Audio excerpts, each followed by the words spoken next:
Hey everyone, I wanted to welcome you and thank you for joining in for another episode of the Joe Naz podcast. I've realized in previous summaries I talk really fast, so I'm going to talk nice and slow on this one because I don't want to stress anybody out with the speed at which I speak. With that being said, I am stoked about today's episode. I have two guests, Erik Armstrong and Umarion, also known as Jew, and they are both two amazing individuals that live with such purpose and intention throughout their lives. Erik Armstrong is a chef. He owns a company called Res Gourmet, and essentially what they do is they feed thousands and thousands. I think that he told me they fed over 100,000 homeless people, and not only that, but they teach them how to farm and to create food and to basically, instead of just treating the symptom of hunger, they're teaching people how to solve the problem and to make sure that they are educated and they are knowledgeable about taking care of themselves through nutrition. Then we have Umarian, who's a partner with Erik in several projects. And Umarian helps people to detox their bodies through vegan methods and through other healthy options so that they can go ahead and get their mind clear, get their health in a better state, and which affects every single aspect of their lives. More importantly, both of them talk about their struggles and their stories that deal with everything from jail time to racism to the military and how they were able to take the traumas and the suffering that they went through and turned it into their greatest superpowers. I think in life you have an option when it comes to what you've suffered. It can either become your greatest weakness or it can become your greatest strength. And these individuals show us how you can live in intention and take the things that you've struggled with the most, and then make it your purpose. So today's story is amazing, and I'm stoked to have you all here. Also, on a side note, if you could like and follow this podcast or follow us on YouTube or whatever you're listening on, it would be a great benefit to us. And if you could share this with others, that would be a great benefit too. These podcasts take a lot of love, effort, and passion, and I just want to share that with as many people as possible. And it takes you, the listeners, to help out with that journey. So thank you for listening in. I appreciate you. God bless you. And I hope that you enjoy this story. All right, guys, welcome to the Joe Naz podcast. I really appreciate you guys taking time out of your busy schedule, but more importantly, to come here and to intentionally share your purpose and passion with everybody that I know, my guests, and all the people that listen in. I've known Erik for a while. I had the pleasure of meeting Umirion, also known as Jew, today, and this is one of your business partners. So I'm really excited to honestly share your guys' story. I've had a lot of guests, but there are not a lot of guests that run businesses that are literally intentionally trying to help people on a very deep level, trying to teach them new things and helping them to reset who they are at a core. And also, just from what I know about you, Erik, you really focus on getting back to the culture and the history and making sure that you integrate different parts of things that you've learned through your journey. And so I'm excited to share that story today. I'm excited to have you guys here. So first and foremost, thank you so much for being here. Thank you, Joe. Much gratitude for being here. Really excited to be on this podcast and also grateful to see your journey through this podcast, see the evolution and all of this, and feel honored to be here and share with your fan base and people, listeners, all the people about my story. It's an honor to do that, and my brother Joe as well. Absolutely, man. Infinite gratitude and thanks to you and also to Erik for bringing me up today. It's been a beautiful journey coming to the point of doing the stuff that fuels our hearts and therefore fuels other people's hearts, and I'm happy that we do something that is congruent, me and Erik. It's been a really phenomenal year ever since I met this man, so I'm very happy right now. Thank you. For the guests that might not know who Erik and Omarion are, I'm going to go ahead and give a little bit of an introduction so you guys can get a little bit of background on who they are. And then, of course, we will dive deep into a lot of these topics. Erik Armstrong is a chef by nature, and he specializes in sensorial dining experiences with farm to table ingredients. He invites guests to explore each sense and connect inward through his meals. He is co founder of two foundations, Res Gourmet and helpumso.org. And I also believe you're also the founder of Omni. These companies challenge current systemic constructs, teaching food sovereignty and sustainability at the table. Globally, his foundations aid indigenous villages with water systems, cultural preservatories, and land reacquisition. And locally, he recreates empowerment templates through gardening systems and farm-to-table meals in the inner-city communities of Los Angeles. Above all else, he is a husband and father of two. So that's an intro for Erik. So we have a lot of stuff to unpack there. I'm excited to dive into all your companies. And then we have Umarion, who's also known as Jew, is a detox coach and creator of the Quantum Detox. He facilitates a detox far more profound than average. It revolutionizes your body internally, but also your awareness of food and its production and effect on the mind. Taking the soul and clearing trauma through coaching, medicine ceremonies, non-invasive stem cell technology, and educating through classes makes for a complete renewal that progresses clients at seemingly quantum speeds onto the path they have been desiring for years. His projects include feeding 500 people at the Watts Empowerment Center in Watts, LA Disconnect Music and Vibe events in LA, launch of the AI Bootcamp for entrepreneurs, freelancers, and creatives with the Leap Year Learning, and a partnership with Shapestress in Santa Monica and a futuristic body sculpting studio. So you guys are men of many talents, and I'm excited to discuss a lot of the projects that you guys are working on, and honestly, just also sharing with my audience what it's like to be working in careers and not even calling it careers but just doing things in your life that inspire passion and you guys are doing with such purpose, and all of these purposes are really to help others and I'm sure to inspire them and to also make a real change in other people's lives. So why don't we start with you, Erik? Let's just, if you want to give people a little background on you, or if there's something specifically that you want to start and jump right in and talk about. Beautiful, beautiful. Thank you. Well, I have a pretty, I would say, unique story. I don't know if we have time, but I could share a little bit from the start. I grew up in the inner city, well, back and forth between Long Beach, and my mom lived in a trailer park, and through that experience, I didn't really have much guidance from a father figure. He wasn't there. I was taken out of my home at the age in 6th grade, so about 11, 12, around there, and I was put into a foster care facility that was kind of like a juvenile delinquent center, kind of like juvenile hall. And for the next 5 years of my life, I had to live with many other problem children, all boys, down in like Vista, California. So it kind of roughed my edges a little bit. Coming out of that, well, and that's kind of where my cooking journey began, because like I was always hungry and always creative.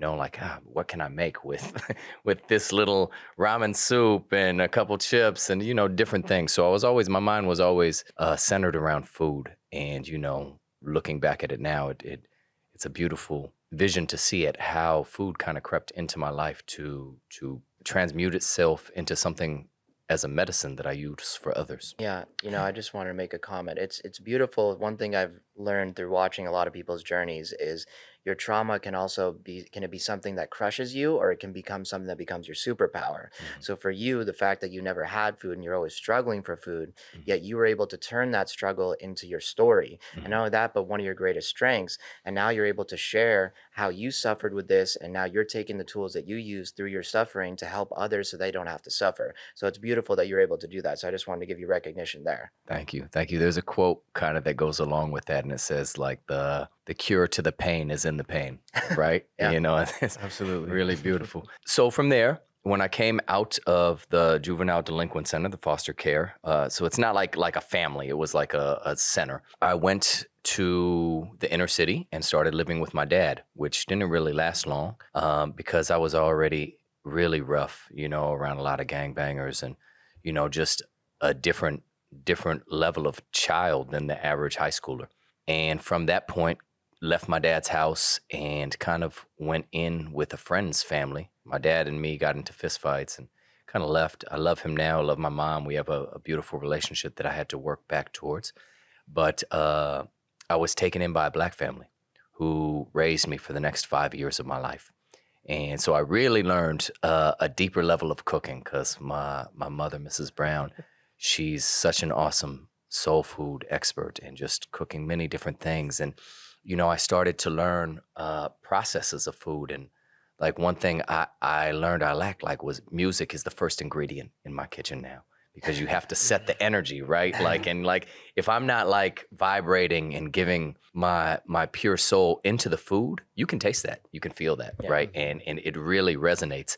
And I think that's part of a key ingredient. You can have terrible ingredients, But if you make it with love, the person can still taste it, right? And that little facet can heal part of a person. Dude, you are absolutely right, and I resonate with that on a very deep level because my mom, that's like how she shows love, was cooking for everybody and our friends and family. Mhm. And there's just something about her food that just makes you feel good deep down your soul. And same thing, she's playing Arabic music, she's hanging out, we're all talking shit, hanging out in the kitchen, and she Yes. just like pours her heart and soul into it.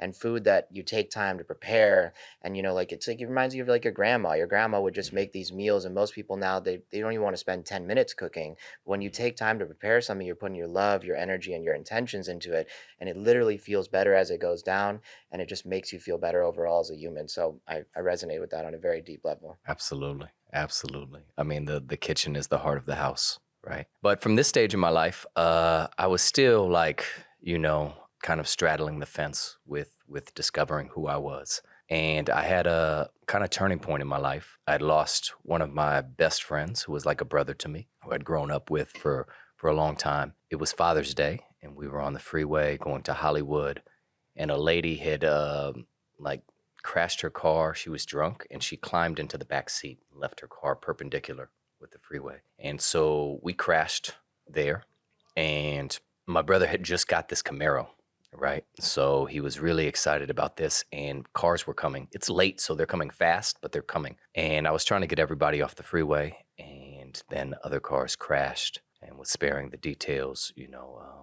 I had to see one of my best friends, ripped to pieces on the freeway. And it crushed me, it devastated me. And from that point, I was trying to raise money for the funeral. I had bought a bunch of counterfeit money, and I was buying things illegally to raise money for that. And I got caught, so I wound up doing time in prison. And while in prison, you have a choice kind of when you're in prison on who you want to be and who you want to represent. And it's very race oriented, being that I had a Black family and people, I had to choose who I wanted to run with. And it was a very humbling experience. I chose to ran with my truth, which is, so I ran with the Blacks, the brothers, and they took me in, but it was a very profound experience because there was a lot of hatred. I was stabbed a couple times. I was in a lot of riots.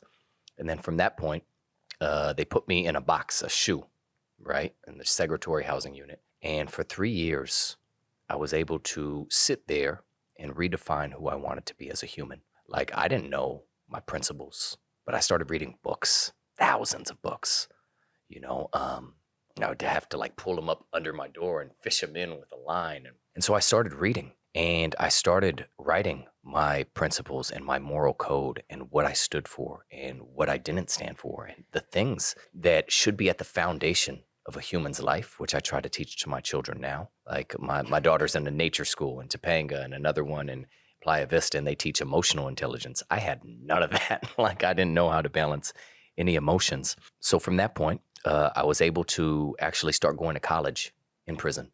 I got a scholarship, and when I was out, I was able to get off parole, and within 1 year, because I got a scholarship to study abroad in London, and I never looked back.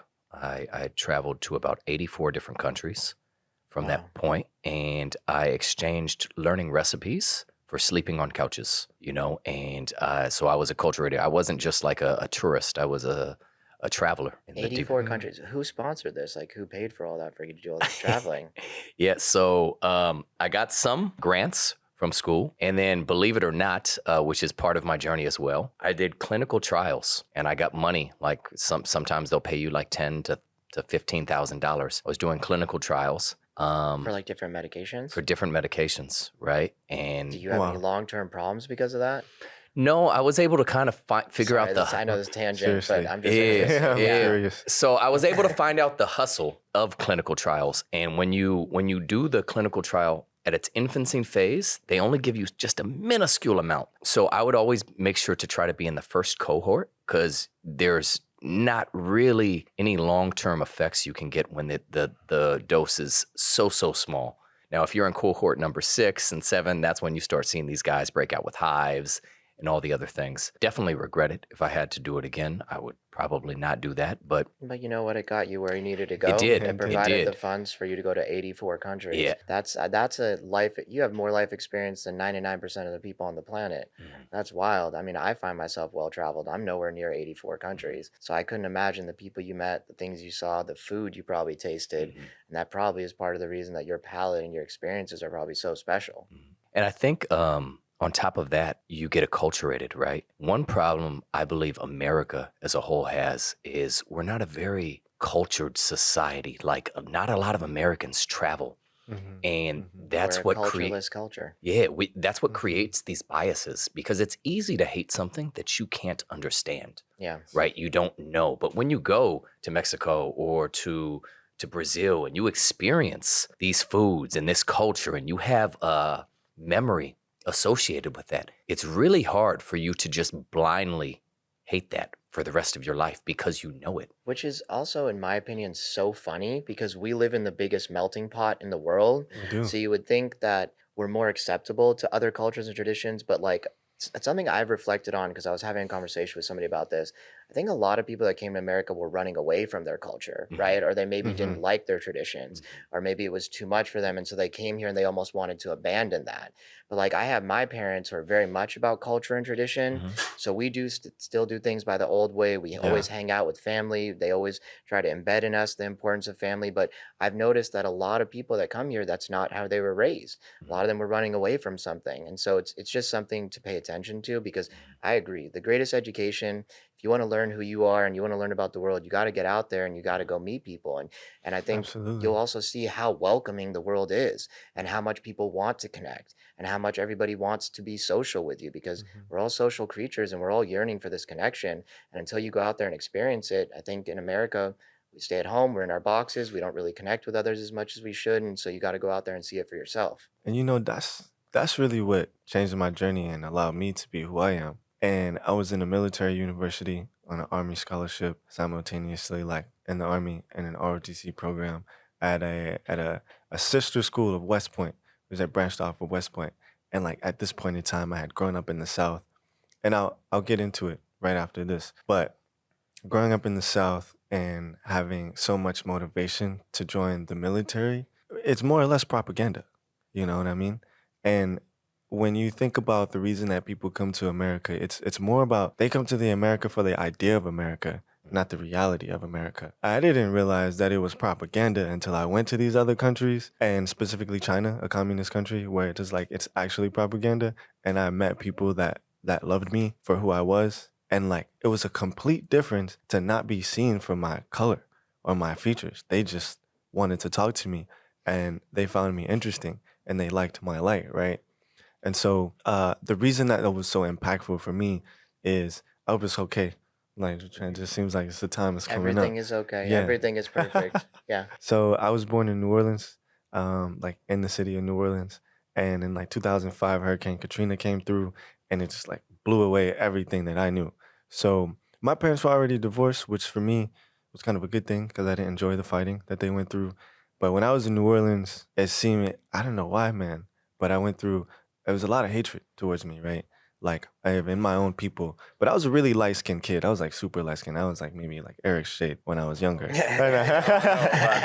I had a couple under that, but I was a super light kid. I had the freckles.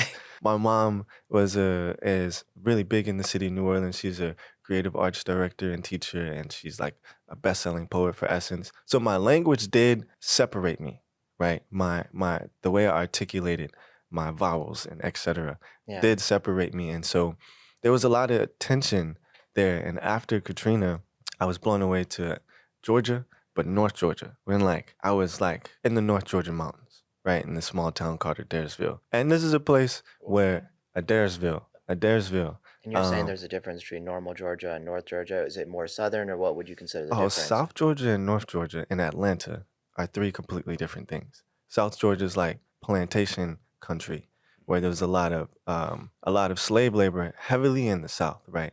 Towards like And Florida. towards Florida, exactly, because of the temperature. North Georgia is actually very mountainous and it's cold. And like that's where, and I'm only saying this because people would self-proclaim these terms there was a lot of honor in being like and being quote unquote redneck or being like a hillbilly grown and raised in the mountains of Georgia, being in tune with nature, hunting their food and etc. And those are the things to appreciate. But some of the things that I don't appreciate was the extreme levels of racism. Yeah. Like things as a kid and your formulating years, when people say these things to you, it makes it really difficult to separate out of your mind, which is why I ended up needing and doing medicine and getting into food. But like people said things to me that I've never even seen in movies. I tell people the things, the racist comments, like being fought just for my color, not fitting in with like my black friends Yeah. or the Mexicans or the whites, because I just had, and I don't see life like this, but this is how it is in North Georgia, right? It's just like very, very separatist in a sense. It's Yeah. it's just country, man. It's just a little bit more conservative, and it's due to like the education. So then post that, I was influenced by the fact that I lived with my grandma a lot.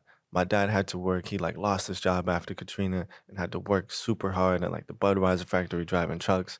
My mom was up in up in Virginia working at a law firm. So like when I was able to visit her, she was very busy, very stressed, but things had been taken away from them and we all had to figure out what to do next, right? So I was raised a lot by my friends' parents as well. Mhm. Um, and a couple of my friends, I had an Asian friend and a white friend, and their parents became co-parents for me, right? Mhm. So I had a beautiful experience after Katrina of being surrounded by different cultures. And even though it seemed like on a large scale, I wasn't received, and I had to do a lot of fighting. I dealt with a lot of bullying. Dealt with being outcasted a lot. I always had true, deep, authentic friendship and family. Yeah. I had love. And that's something that I can never take away. And I ended up accepting this military scholarship because my family couldn't afford college. I loved it. I did love it. I was a track athlete and I really wanted to do track at the University of Miami, but that was in the path. So I took on and embraced the army thing, man. And it was a huge part of my persona. Like I was, for lack of better terms, calcified. I didn't have this awareness around like what the world truly was. I was really living the American ideology. And I was like, America's the best country. We have the best army. You want things that are made in America. We've got the best education. And when I got to Norwich University, I met this guy named David. And he wanted me to go to China so bad he did my application for me. Like actually did it for me. He wanted you to go to China? He wanted me to go to China. Was he going to China? He was going to Oh. China. He had already been to China. And like he just loved me because I would always tell the story about these. I had two Korean friends that were foreign exchange students in high school. And that was like honestly like one of the highlights of my life. Like when they came in, the three of us plus my Asian friend, man, we had a blast. And so he's like, hey bro, I know it's not Korea, but I can help you get to China. And then maybe you could fly to Korea. And I was like, okay, let's do it. And he basically did my application. And next thing you know, I'm on an airplane for 16 hours. I get off the airport in China and my flight was delayed. So I didn't get to meet the group right when you got off the airplane. Hmm. So I was like immediately landed in this like intense 20 minutes of stress, which seemed like 30 hours. And I didn't understand anything. I didn't know where to go. And it was like, blue flashing lights everywhere. It was like really, really a This was shell Hong shock. Kong or like regular China? This is in Beijing. Beijing. So like not a lot of English as No, compared to like Hong Kong, right? Exactly.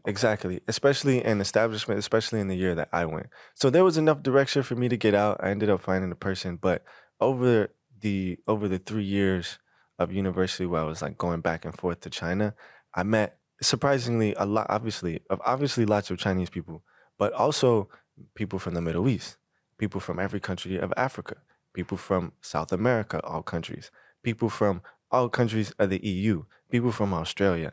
And I was like, never seen for my color. And I realized that this thing in my mind was shattered. This idea that we had enemies abroad, that America had so much like instilled in me. Mhm. And that's what brought me back together. I was like, what? These are brothers and sisters. Like, I am loved. So all of these things that I was told growing up that like I'm inherently worthless as Yeah. a black being, like now that was just eradicated, Yeah. I came back And bubbly, once again, happy. it's just so funny how that's so much worse, I feel like, in America than in other places, Hmm. where Mm-hmm. we're such a melting pot and there's so many different races here, right? I remember watching an interview on Instagram. I think it was like last night or the night before. It was Bruce Lee, and one of the interviewers was asking him, "How do you feel being an Asian in America?" And he goes, "I'm not an Asian. I'm just a citizen of the world." Hmm. Mm-hmm. He's just a person. You just might have different color skin than me, but we're all the same.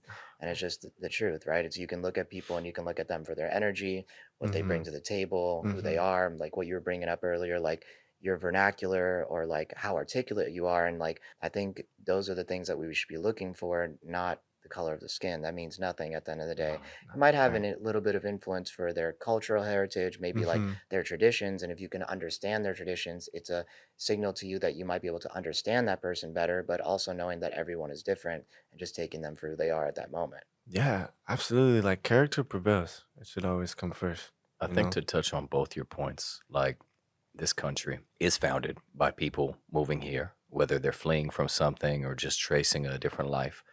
But once they get here, there's an indoctrination that happens very quickly, Mm. right? And it's able to kind of almost erase the memory of cultures within 1 to 2 generations. There was a meme I saw, that was really deep, and it was a guy showing a car from like the 1850s and a car today. Then he was showing, I don't know, like a refrigerator from the 1850s and a refrigerator from today.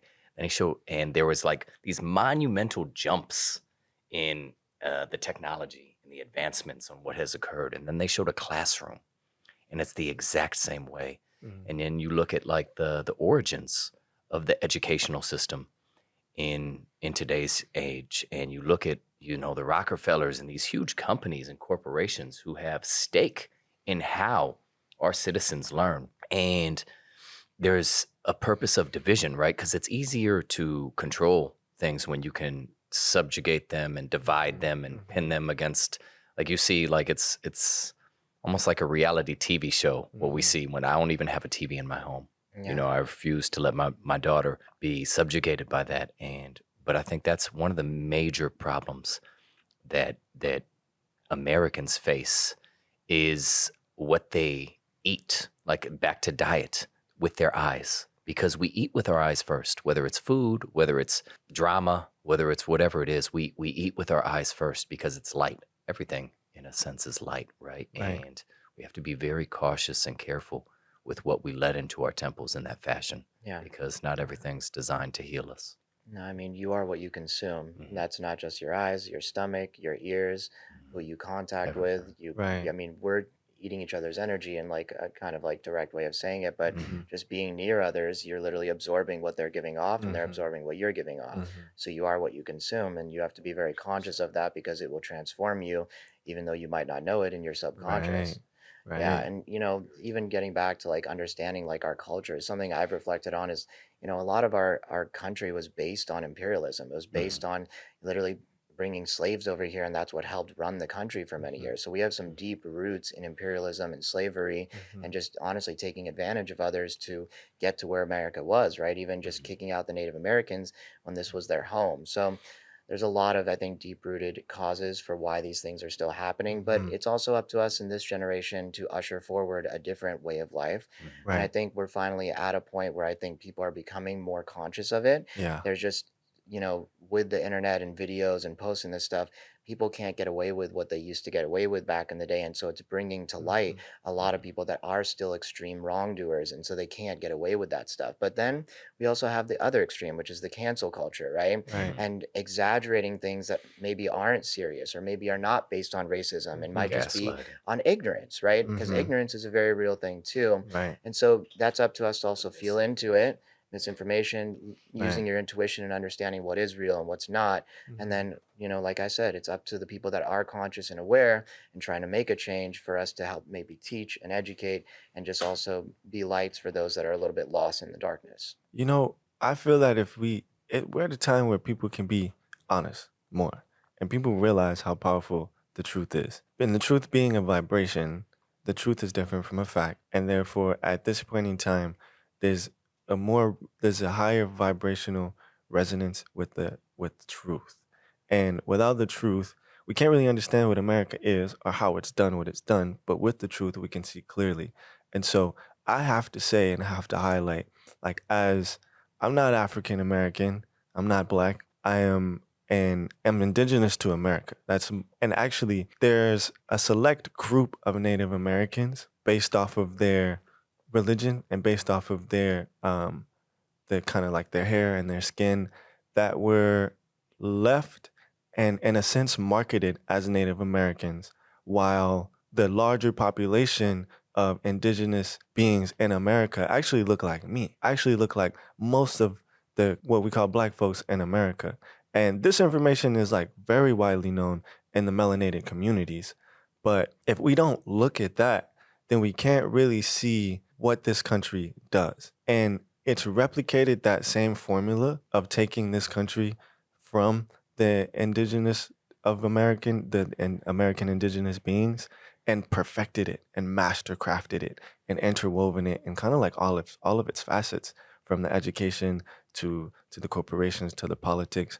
And so we see this like congruent stream of alienation, division. Something has to die. A lot of Native Americans did die, but actually the only ones that died were the elders, were the people that remembered the connection to the culture, right? To the practices. And then after they were killed, the children were re-educated and reformatted. So if you look at that, it makes sense how when you come to America, you get disconnected from your lineage and you remove all the things that you love, take on this new identity as something in America, and then all of a sudden, a lot of your strength and power is lost. And that raises a lot of concerns around like mental health and just like feeding the soul. And you mentioned now, like loving your culture is so incredible because you're honoring your ancestors and your practices, and this is stuff in your DNA. Like we know epigenetics is real. So what happens in a lifetime does actually have an internal effect on a cellular level to you and your children. And like we're at a time where it's not hopeless. You know what I mean? No, it's our responsibility to decolonize the mind. Mhm. Like America has colonized many countries, but they start with the colonization of the mind. Right? Yeah. That's the educational system. I believe it is a great opportunity we have to really remember who we are, going in and reflecting and going into these epigenetic codes that we have access to Mm. and facing these things and recreating them through the next generation into a stronger path of creation, connection with the earth, and empowerment. I wanted to comment about one thing you said too, which was like knowing truth and like understanding when people are speaking the truth. Just as vibrational beings, when you're in a room with somebody, you can tell when someone's being an asshole, you can tell when someone's being a liar, like you just feel it in your core. Yeah. And they were talking about how actually the highest vibration that resonates the most with individuals and helps you like get into the best state is actually when people are being the most authentic. And authenticity is the highest vibration that people can be in. And so it's something that we recognize, we feel, but also has an effect on you just being in the presence of someone being authentic. So it's just a reflection of knowing that when people are speaking their truth, when they're being honest, when they're being authentic, that's always the best way to be. And so I agree with you in those resonances. Yeah. Walk is your prayer. Yeah, walk as your prayer. Yeah. And so I do want to go back to what you were talking about earlier. So you went to 84 countries. What was that journey like? And were you like spending a week in each country? Was it a month? Like what were you doing in each one of these countries? Because that's a crazy journey. Yeah, it fluctuated, right? So I got a scholarship to study abroad, and then I just stayed there. I had some money, and so I just went through, like, I was in London at the time, and I was going to UCL. London was really expensive. Like, the pound to the dollar ratio was like 2-to-1. Yeah. So I would take these Ryanair flights to other countries and save money just by being over there, traveling all through, like, Southern Europe, or like Eastern Europe, everywhere. From that period, came back to the States, and then I wanted to go to Carnival. I was like, I've always had like a kind of fascination with like Brazilian women and the whole culture. I understand. understand. And I was young, bro. Do not blame you. Do not blame you. So I went to Carnival. Then I just started the kind of same process flowing through South America. Just traveling, exchanging food, learning, kind of backpacking. But then with where it really gets interesting, I had made this pact. So we went back from South America. I went back, and then I was recruiting other people to come to the next Carnival with me. I was like, oh, we have to go back. Yeah, I went last year for the first I remember time. I was gonna send you some context, and It's it's sick, amazing. dude. It's Yeah, honestly I there's love there's it. no party like that on the planet. If you've not been to Carnival, move it up your bucket list Yes. and go Yeah. sooner rather than later. The food, the culture, the It's women, 100%. But like everybody it's down there is good looking. I don't know what is yeah, in the water down there, Mm. bro. It's but It's probably the everybody water. yeah, it's really nice. and just so Yeah. easy, right? The Colombia, Brazil, the South America way of life is just very Yeah, go with the fluid, flow. you Yeah. know? So I'm back in a clinical trial, and I have a friend that I've recruited, and we're going to the next Carnival. And somewhere around the lines, me and him have a falling out. And we had scheduled this ayahuasca journey with another friend of mine who also fell out. So I find myself after Carnival, after Machu Picchu, Inca Trail, going into the jungle to a place called the Boiling River. And the water is literally boiling. It's a place outside of Pucallpa. You go to Honoria, which means honor. And then you go, so it's like an hour plane ride from Lima to Pucallpa, then a 4-hour trek into the jungle to get to So in Honoria. Peru. Yeah, Peru, Okay, Peru. got it. And then another hour boat ride upstream to get to the Boiling River, and then another hour hike into where this place is, which is called Santuario, Sanctuary. And that is like a key pivoting moment of my life. You know, that's where I began. I've been, so just a kind of like a reference for me, I've been a chef for ceremonies for about like 8 years now. So when you go to do your ayahuasca journey, been working with different indigenous leaders, and I'll cook and prepare the food to clean the body. So taking out the sugars, the fats, the salts, and really helping with that process. Yeah, and for those of you that might not know, when you're doing a medicine journey, they call it a dieta, which A is diet. essentially your diet before you go into a medicine journey. And Mhm. for a couple weeks before, it's very important to clean certain things out of your body, like processed food, a lot of different meats, or if it's Mhm. not sourced from a good location, because literally, what you eat becomes part of you. And if you're energetically eating things that are full of all these like fake ingredients, preservatives, and you're eating these meats that are not conscious and they're maybe hurt in a bad way, that energetically can literally affect your journey. And Mhm. so it's very important that you clean yourself properly and you go into these journeys as, as clean as you can be, because it literally will affect your experience Mhm. and it can change it one way or the other. Absolutely. And even sexual energy and drama and what you're feeding yourself through, like what we said, the other orifices, right? Yeah, music, Mm. TV, whatever's going into Mhm. your soul, because it Mhm. all has an effect on the journey. Absolutely. Yeah. Absolutely. So I go into this journey, and man, during my first night, my first ever ayahuasca experience, I die, like, like straight away. It was like no experience I'd ever have. I see myself in the Maloka, and then all of a sudden I'm What is in a the maloka? A Maloka is the temple in which different cultures, different indigenous cultures have them different things. Like some call them chapel, some call them Maloka, but that's the word for where you sit and do the medicine. Got it. And in Peru, the one I was in, it's like a speaker box. It's a beautiful wood they make, and like everything resonates, really powerful. But during this journey, all of a sudden, one minute I'm in the Maloka, and the next second I'm in this dead, cold cornfield, middle of nowhere. And I could feel that this was like a purgatory place. And there was this like resonance within me that was like, dude, you had all the chances to fix these things and these wrongs that you've done. And now you have to sit with them, and that's the honorable thing to do. And so, like, in my mind, it was an eternity sitting in this cornfield with like cold and shivering.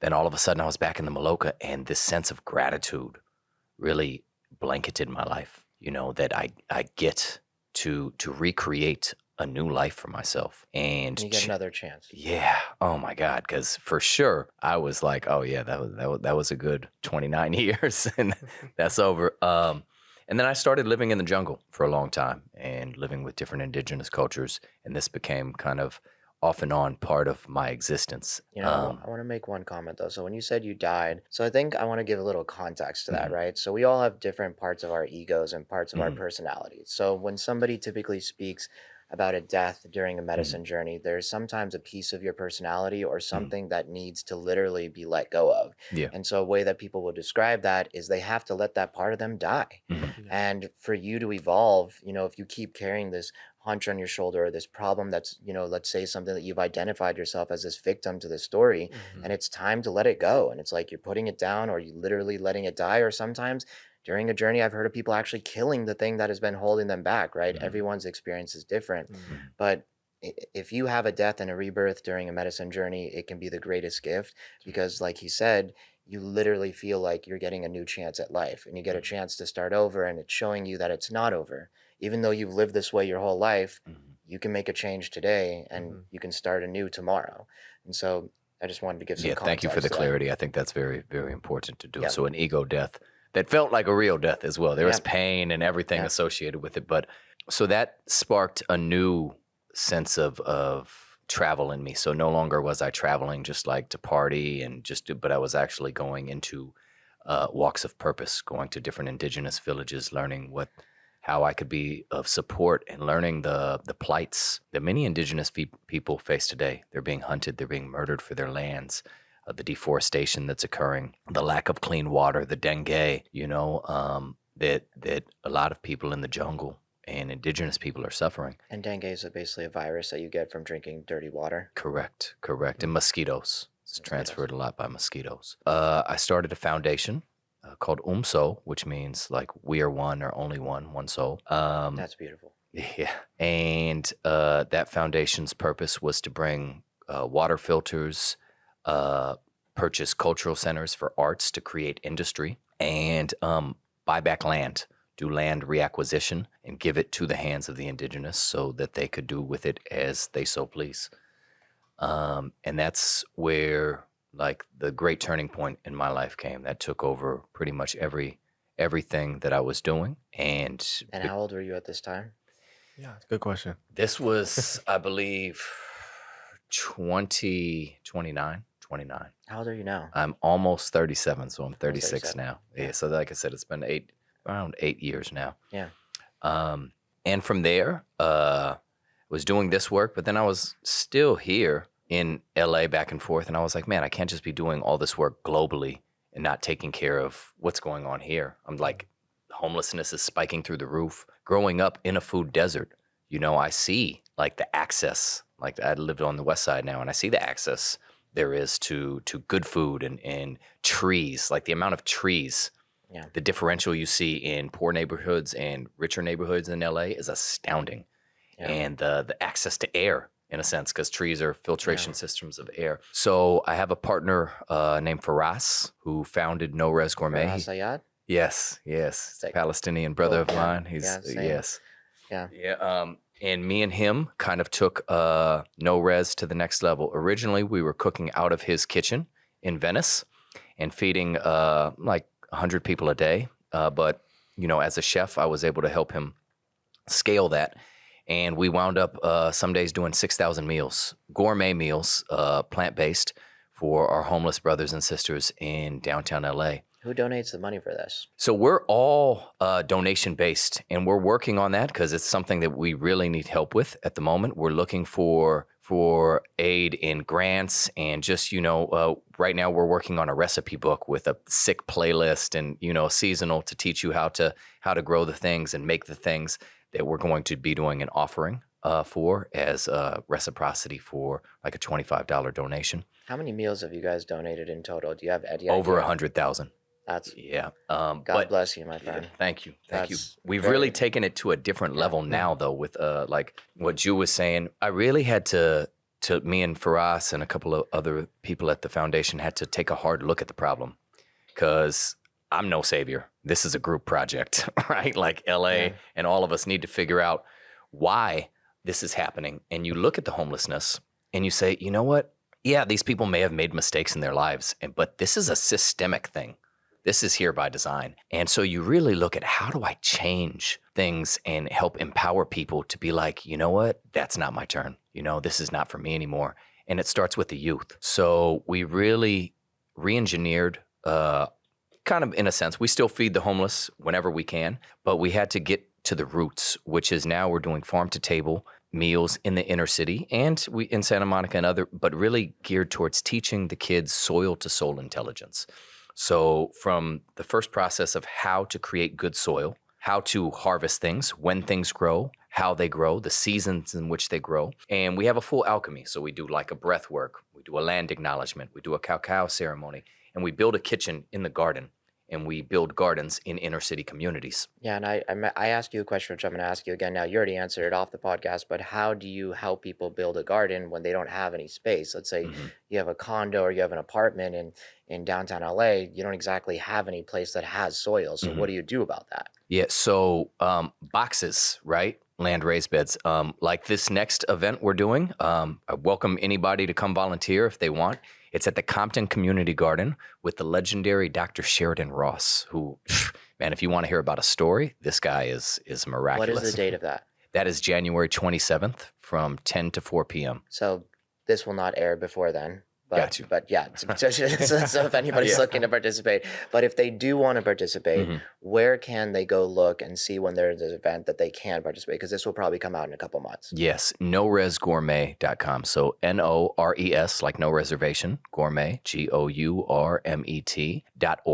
Or you can go to No Res Gourmet Instagram. Yeah, because I'm definitely going to come and help you out at one of these events. But yeah, I just want to make sure so people don't be like, we can show up for this. Yes, okay, cool. Thank you. But continue. And then I also did want to make a comment too. You know, it's fucking beautiful what you're doing, because it was a thought that I was having. I have a project that I've been working on, which is like creating this water bottle that has a cup on the bottom, a spork inside of it, and a plastic plate around the outside, which is great, but it doesn't solve the problem. It puts a Band-Aid on the plastic problem. And so we were thinking, how can we help solve the problem? So the best solution we can come up with is a portion of our profits will go towards organizations which are actually solving the plastic problems. And same thing with you can give someone a fish or you can teach them how to fish, right? And so you are getting to the symptom. You're not just treating the symptom, you're trying to treat the disease. And you're starting at the core, which is the most important thing when solving a problem. And a lot of people, I think, don't ever think that big.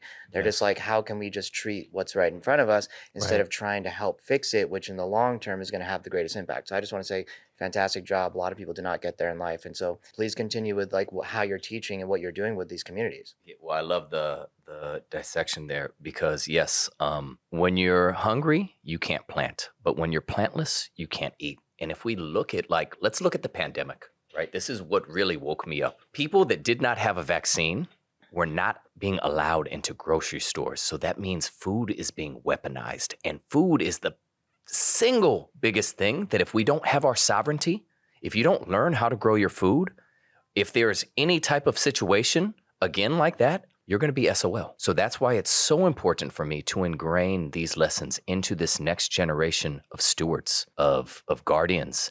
One of the things in these massive cities that we've been colonized from is our connection to the earth. Yeah. Like we're in these concrete matrices and we can no longer feel the electrons that roam through the soil. We don't even have a relationship on how to speak to the plant spirits. And we've forgotten this. It's something that has to be rekindled, right? So that's the biggest thing for me is getting these kids with their hands in the soil, singing to the plants, dancing in the garden, remembering that we are earth. Our skin is our soil. Our blood is our water. Our hair is our trees. We are literally molecules of this earth. If someone were to look from Jupiter and see us, we would be the gut biome, the bacteria. And someone was like, bad. Right. Humans, like someone told me the other day, like humans are a cancer. And I have to disagree in a sense. We can be cancerous. Yeah. We can, but we're a bacteria. And the gut biome can heal or destroy. It can make us sick or it can make us whole. Yeah. It's really up to us to get out of these colonial mind structures, remember who we are, and start to heal the earth, because it's definitely a reciprocal relationship. Yeah. It's wild. Yeah. Eric Godsey said one quote. I'm just going to say this. He said, you can either be a cancer cell or you can be a stem cell. It's up to you. You make really a choice. is. Yeah. Seriously. Yeah. And it comes down to just being honest with yourself. Let me not get too far off track before what I want to come back to is the gut and how it's key to everything. My mom told me the truth always. She was like, one day I'm going to die. She didn't even say I'm not going to be here. She's like, one day I'm going to die and it's just going to be you. One day all of the old folks are gonna die, and it's just gonna be you. She said, oh, those are gunshots outside. Somebody probably just got shot. It's like, you can't go to this block because they will hurt you. Or even in my decisions that I wanted to make, you can join the music program or you can join the sports team, and here's how these things can pan out. I'm going to display the truth for you and let you make your choice. Santa Claus isn't real. The Easter Bunny isn't real. You still get gifts. You still get your Easter basket, but I'm going to be real with you. And being real from the start with your children, one, it allows you to see how strong they really are and how capable the youth really are. But when we try so hard to protect them and we don't tell them the truth, then we hinder them, right? So like part of the reason that I'm so and such high honor working with Erik is because I grew up and I was in a food desert, right? I'm in, let's say New Orleans, let's say Georgia, North Georgia.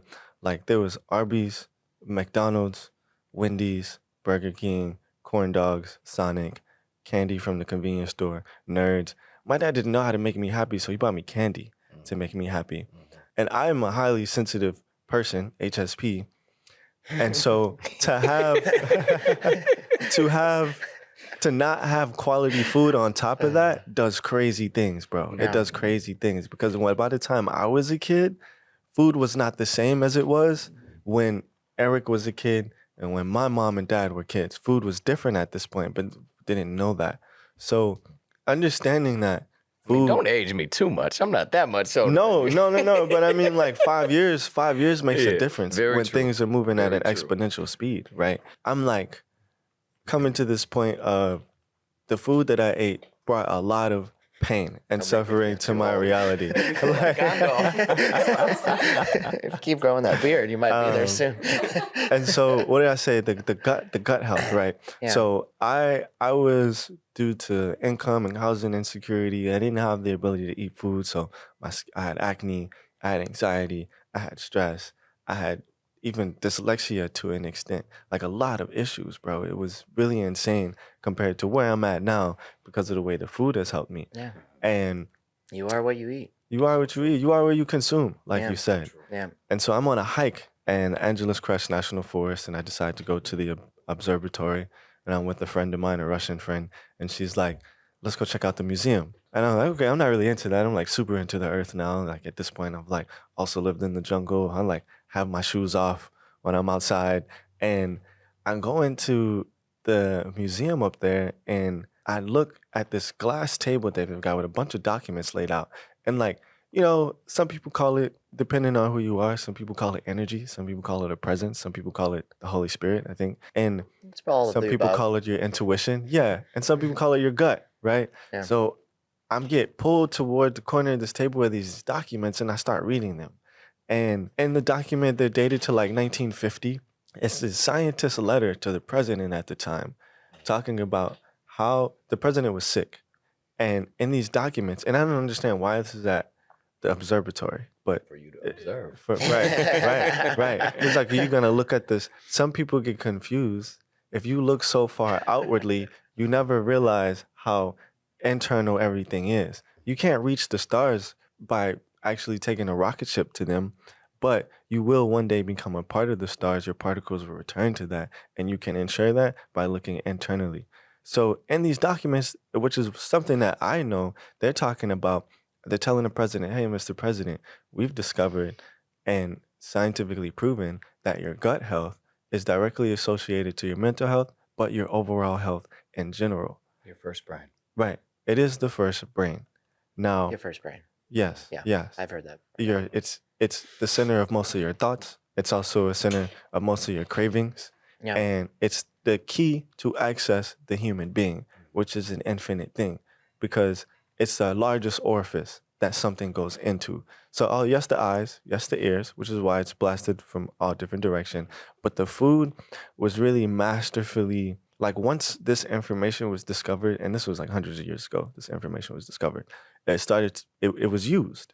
And it was used to its, like, honestly, maybe the most perfect extent. When it came to America, you realize that one of the first things they changed was the foods that the Native Americans ate. And the only reason I'm bringing it back here is just so we can see the connection, right? Changing the foods that people eat changes the person, it changes their perception, it changes the things that they're able to perceive. Yeah. And like not being able to tell the difference between farm to table food and like farmers market food and supermarket food is something that you may not really like, you may not associate or attach that much significance and importance to if you don't have like 2 weeks to a month of eating really good food. And like as you eat that food, you realize that the human body, the mind and the spirit and the soul are actually naturally drawn to what is right and what's in balance.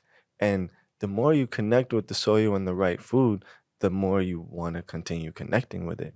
So like to be a human on this planet that didn't have the right food and didn't have the education around the food, and then to gain the education around the food and see how it transformed my life, and now to be at this stage where I'm able to help Eric go into these community gardens, I'm able to help like inspire and organize volunteers.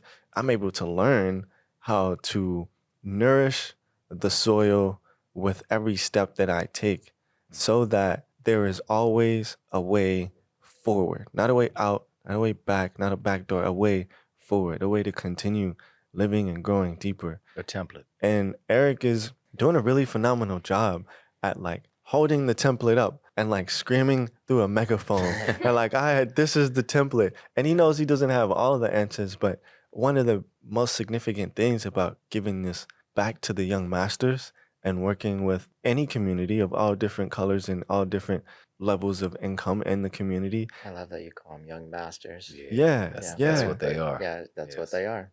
It's like he's getting, and also in exchange, like I think the moment I saw Eric talk to his daughter, that's when I knew I was like, I got this man's back. Because one of my greatest aspirations is to be a good father. And I learned how to be a great father from some great things my father did, from a lot of things that he did not do great. Yeah. And seeing that inspired me. And it also pulled up my magnifying glass, my microscope. And I'm like, how do I look deeper at this? And the appreciation that he has for his child is actually, it's very visible in the way that he provides in these gardens and that he's always inviting people. He's always talking about it. You can meet Eric for like 20 seconds. If there's a farm to table event coming up in the next like 20 days, you're going to get invited to it. You know what I mean? And it's time. Yeah, but he's doing it from a genuine place. From a genuine place. Yeah. It's real. He's not trying to scam you. He's not trying to sell you anything. He's like, do you want to come feel your soul filled with joy? Right. Yeah. Feel your soul. Right. And it's time to be realistic that you can have an impact. And it's also time to be realistic about how much of what you're doing is filling your soul or not. It's time to stop pretending that we don't know how to fill our souls or we don't have a way. Yeah. It's about, do we want to? Because there's a lot of opportunities. Yeah. There's a lot of us here. And like, you know, the thing you said about the impact, it's something I've struggled with, where it's like, if I'm not affecting millions of people, am I really having an impact? But that's not it. Impact starts with one person. You change one person's life, maybe they'll impact millions of people. Yeah. And so it starts there. It's just understanding that it's not about the macro a lot of times when it comes to change. It's just one little change at a time. And it can be with a child, it can be with an adult. You never know what's going to happen with them and the rest of their life. And you don't know what having that interaction will do for you in your life. Right. Revolution it's a small world is an to make a small job. impact. What did each of you say? I said revolution is an internal job. Yeah, and then what did you say? And I said it's a small world, make a small impact. Yeah. You know? Both great quotes. I wanna give gratitude to Joe. You know, he had seen what we've been doing with the farm to table, and last month he invited me to help spearhead with him an initiative in the Imperial Quartz projects in Watts. Yeah. So you're talking about as desolate as it comes to a food desert. There was a lot of resistance from the organization he was working with and a couple others about doing a plant-based meal, a farm-to-table meal. They're like, you know. And then we got down there to the projects and we saw like a lot of corporations like KFC and Pizza Hut donating pallets of junk food to these communities, which gets gobbled up. So we were able during the Christmas time to do a farm-to-table meal, and everything, like every single, from the chickpeas we made was from a farmer. I have a lot of relationships with the farmers markets, and we were able to go plant a planter box there and also bring all this farm to table food. And everybody's like, man, you sure they're going to like the food? I'm like, trust me, bro. What we did, is we did a soul food recipe, right? Yeah. Where everything emulated something that's familiar, but with a much higher vibration. Like we did like a chickpea guisado, which is like dirty rice and chickpeas, wild rice. We did a fried oyster mushroom with jerk sauce. I mean, like greens, collard greens. What else was on? Man, we had the sweet potato casserole. I know, right? It tastes as good as it sounds. Yeah. We had the fried oyster mushrooms. We had the sweet potato casserole. We had the collard greens, like you said. Yeah, you're not making them chickpea just guisado. food just to feed them. You're making them food to literally feed their soul and nurture their soul. We sang to the food. We danced. we you danced. know, we had a great time, man. and you look at the end Really when the great people time. were eating, and there was not a single complaint. They're And just these having people a were good time. Yeah. You know, and one of the things that I gotta bring it up. One of the most upsetting things about the lashback from whether or not this was a good idea was, are you sure you are serving these people by giving them vegan or plant-based food and not what they want? Are you sure that this is not about you and your initiative? Are you sure that you are serving the community? They might not, they don't even know what healthy food is. They're not gonna like it. And I'm like, we actually get there, and us over two handfuls of individuals who live in the imperial courts came up, and they were telling us about their fruit cleanses that they were going on, their fruit detoxes. They were telling us how they loved and were very aware of plant-based and vegan food.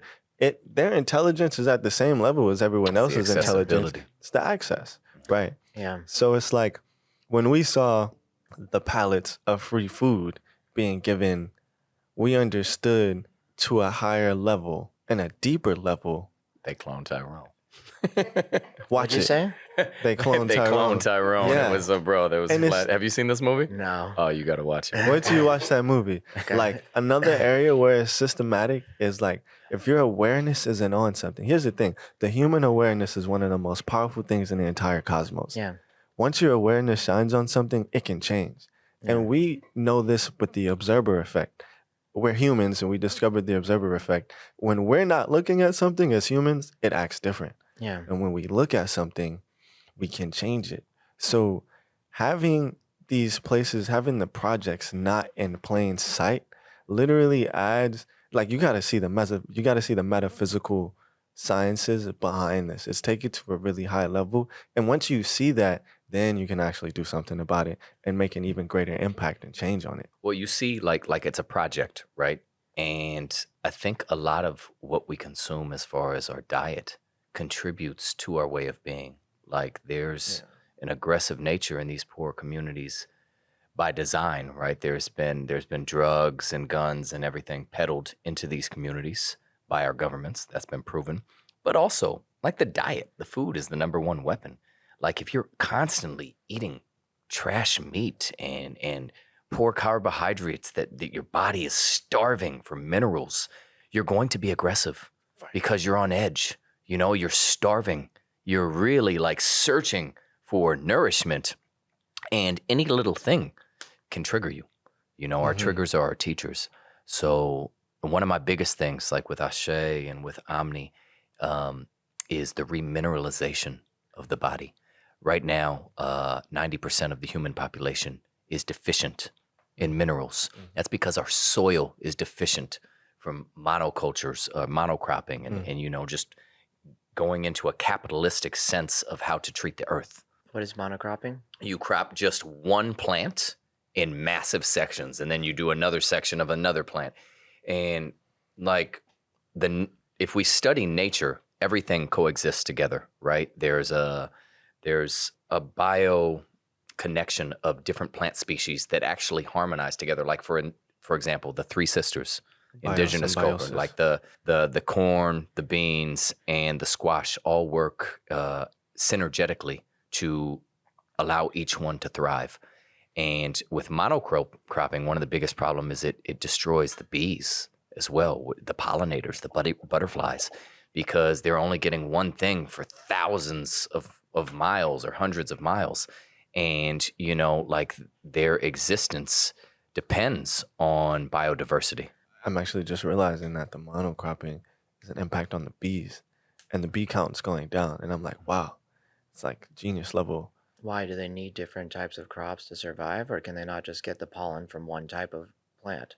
I don't know much about bees. Just Yeah, asking if you it's understand. it's essential to have, and plus it's not only just the single thing, Yeah, but it's the but it is having an pesticides, effect. Yeah. and all of these things that are being sprayed on massive farms to just allow them to reach target dates and goals and just continue. Yeah, Well, also we can't eat just one food Yeah, and get exactly. everything we Like, need from no, it. for So sure. just like anything else, they would Yeah, need they need the pollen multiple. from Yeah, different. of Yeah. course. yeah. So I mean, what I was gonna say is, I agree with everything you guys have been saying, and I've been going on my own like health and optimization journey, and like understanding how important what you eat is literally changing who you are as an individual. And I think a lot of people don't even realize that when you're eating the right foods, even things like exercise are not as necessary. Like your body will naturally just regenerate and become better on its own. And I understand that when you're eating things that are not good for you, that you literally will make you more agitated. It'll affect your cognitive function. It will literally affect your mood, your skin. It's right. You're a living organ, and what you goes into you is literally what you're going to become. And Right. I mean, for me, I've gotten to the point now where, I just eat organic, like if I can, when it comes to all types of fruits and stuff. And a lot of people, like you pointed out, it's accessibility. Can they afford it? Mm-hmm. And Mm-hmm. something that I've dated a lot of nurses, and they very commonly tell me, you're going to pay for it now or you're going to pay for it later. Come on, So you bro. 1000%. can choose to not eat healthy, and you can choose to eat the crap and, feel good and deal with it now. But at some point, you're going to get cancer. At some point, you're going to get diabetes. At some point, you're going to have Alzheimer's. And a lot of this comes down to what you're eating and what you're putting in your body. And so I've gone very deep in this. Like, I even pay attention now to like my condiments. I'm like, why is there 7 ingredients in this that are not even English? Mm-hmm. Why do I do that? But what a lot of people don't realize, you can get Tapatio, or you can get the organic version, which is all fresh ingredients and it's just food. And that's really what should be putting in your body, and it costs the same. Right. It takes a little bit more effort, Mm-hmm. but you can literally change your internal structure. And like, I'm at the point in my life where like I do blood work every 3 months to check how I'm optimizing, and like everything from like peptides and stuff. So like I'm really on this path, and just what I see is, the better I eat, the more I eat the right ingredients, and the way I treat my body, like everything in my life down to like a biological level is improving, from my cognitive function to my thyroids to like my testosterone levels. Like all this stuff is affected by the food that we consume.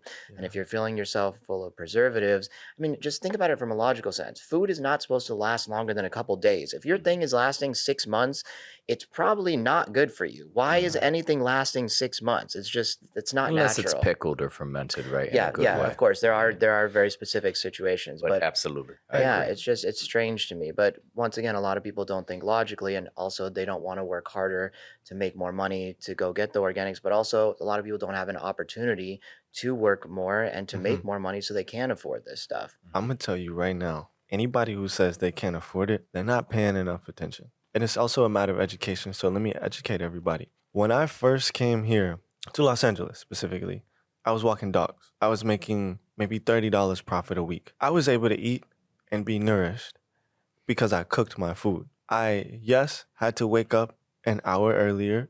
Yes, had to go to sleep an hour later. But I couldn't afford to go to Cafe Gratitude, Yeah. I couldn't afford to even go to a place that was even half. I couldn't afford, I couldn't even go to the taco place at that time. What I was able to do was get the organic canned beans. I was able to get fresh raw vegetables. I went to John's a lot. I went to John's Marketplace. Yeah. I went to the farmer's market, and I actually literally just got on YouTube, and I did also have a health specialist, an herbalist, and a cook who thankfully decided to mentor me and show me how to prepare a lot of this food. And with $30, I was able to feed myself for a week between vegetables, beans, and salad, leafy greens. And like that's actual food. I Yeah. had fruits. I wasn't able to have smoothies, you know what I mean, from the store, but my mom had already bought the blender. So I was able to put Yeah. the fruit in her blender. And like just to put it in perspective, why this is so important, also why I really love Ashe, right? And I think you mentioned this earlier. When you just look at the symptoms, you're just putting a band-aid on it. If you solve the symptoms, then the system crashes. If you solve the system, then the solutions disappear, right? So the system of the body is what needs to be nourished. And we can't look at terms like how many calories are you eating? How much protein are you getting? No. The body has these amino acid chains that it uses to create everything that it needs. So you don't need protein that's already been created. You don't need like protein in meat form. There's actually a lot of waste. And your body then extracts the vegetables that allow that animal to get to its massive strength and size. We can look at animals like gorillas, who are very strong animals, and they don't eat meat, right? And when we look at the connection between what actually nourishes us, which is the greens, which is the vibrant colors of fruits and vegetables, then we see that most of the nutrients for the systems of our body that allow us to run without stress, that allow us to run without anxiety, that allow us to live without depression, without acne, without all these issues, without mental instabilities which are caused by a lack of oxygen to the brain. It's actually all in your circulatory system, your respiratory system, your structural system. And these different systems, at this point, we know what they need, right? And so a lot of the minerals, which your body uses the minerals to create these compounds, and then it also uses these minerals to break down completed molecular structures in order to actually nourish itself and create what it needs. So for example, like if you buy collagen to make your skin better, that's like being hungry and rubbing food on top of your stomach, right? This is coming from, That's so funny. just like, why I want to make it personal because I think that's really important. When I was at Fort Knox about to commission, my appendix ruptured. It was really confusing because I had just done an 8-mile ruck march with a combat load of 85 pounds and I bodied it. Did great. And the next morning I woke up at like 5 and I had this uncomfortability that grew and grew and grew until the point where I'm on the firing range and I did terrible. And I was like, I know I can shoot better than that. And I was like almost passing out, not able to really talk or listen to the instructors. And I walked to the medic camp and he's like, maybe you got bit by a spider.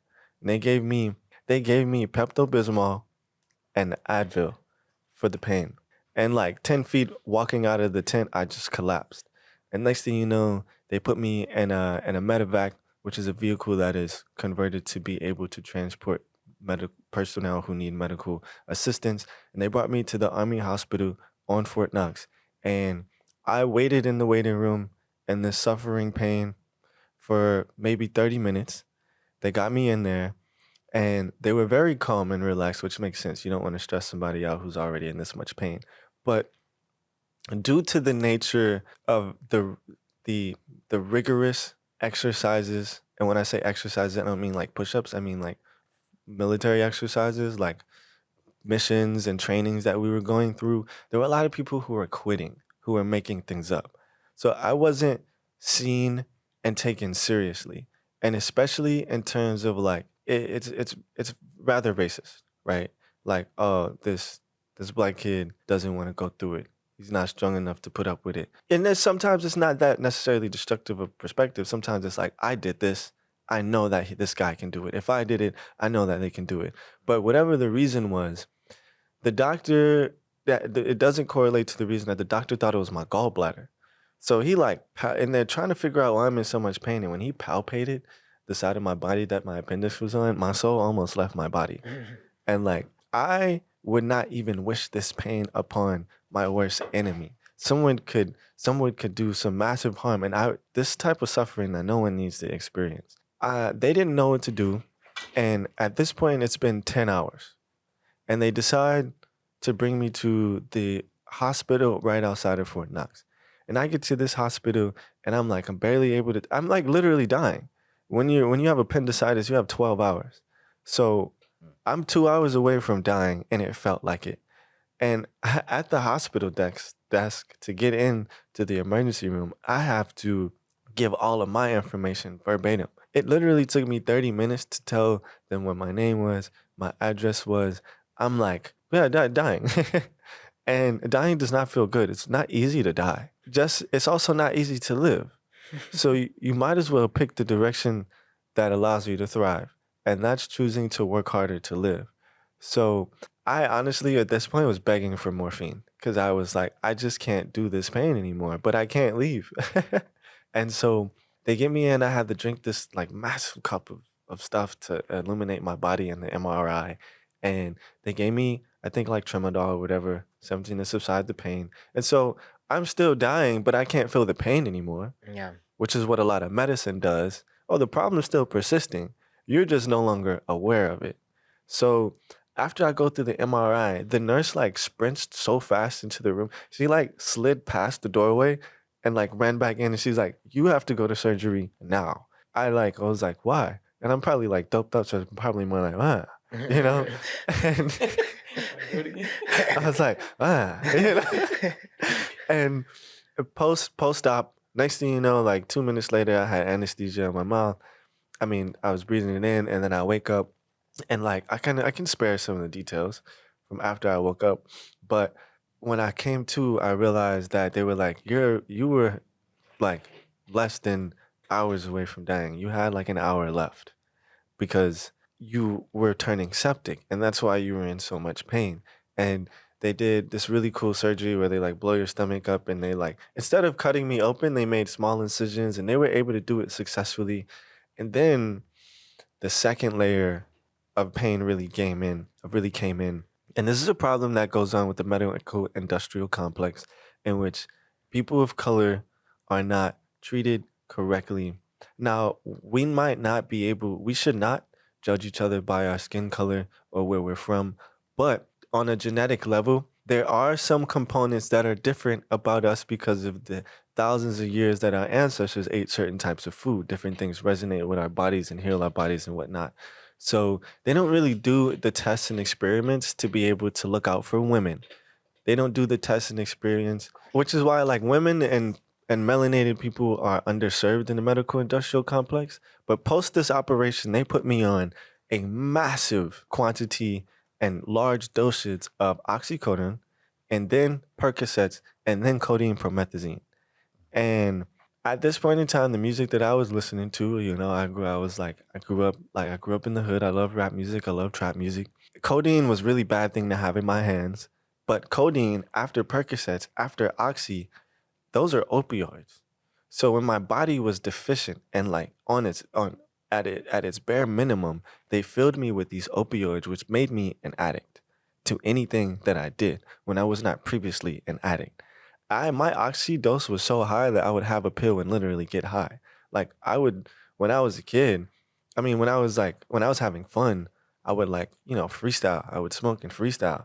But I was getting the same high from oxys, which is not that doesn't need to happen, right? Granted, I was in a lot of pain. What I'm highlighting here is that this could be happening to many people. And I ended up going back to Atlanta, hanging out with the same friends that I hung out with, smoking, drinking, cigarettes, beer, liquor, smoking weed, ganja, it's a medicine I'll say. I didn't realize I was gonna become an addict. And so then it got to the point where I was addicted to alcohol. I got into the point where I was like stealing alcohol from my friends. When they had found it, I was showing up to work drunk. I was waking up and like needing it. I was smoking like an eighth a day.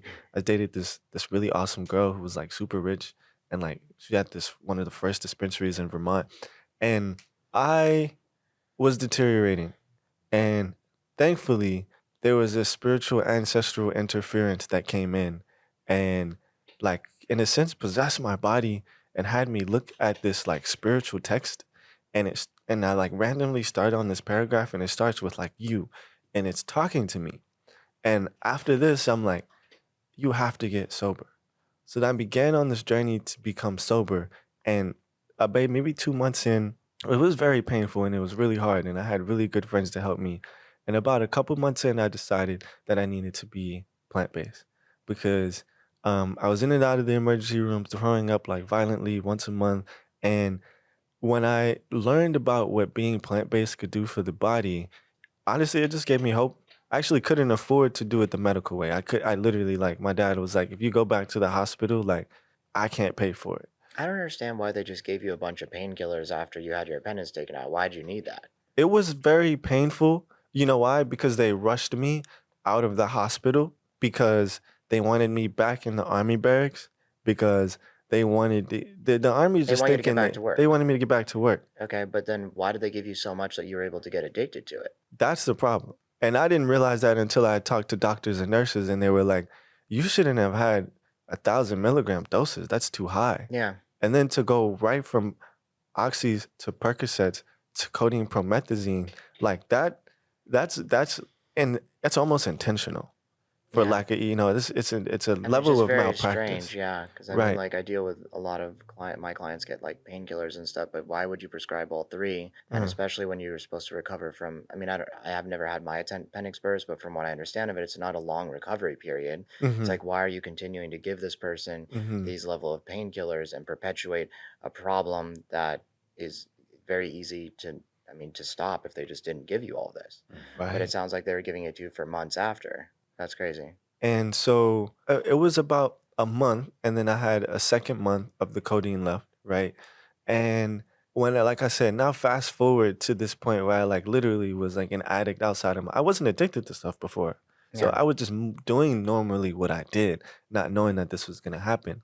And then this is around the time where I came out to LA and I told you that I was walking the dogs. Like I was kind of in shambles. Mm. My mom was like, "You can live here. You're gonna need a job. You're gonna need to figure it out."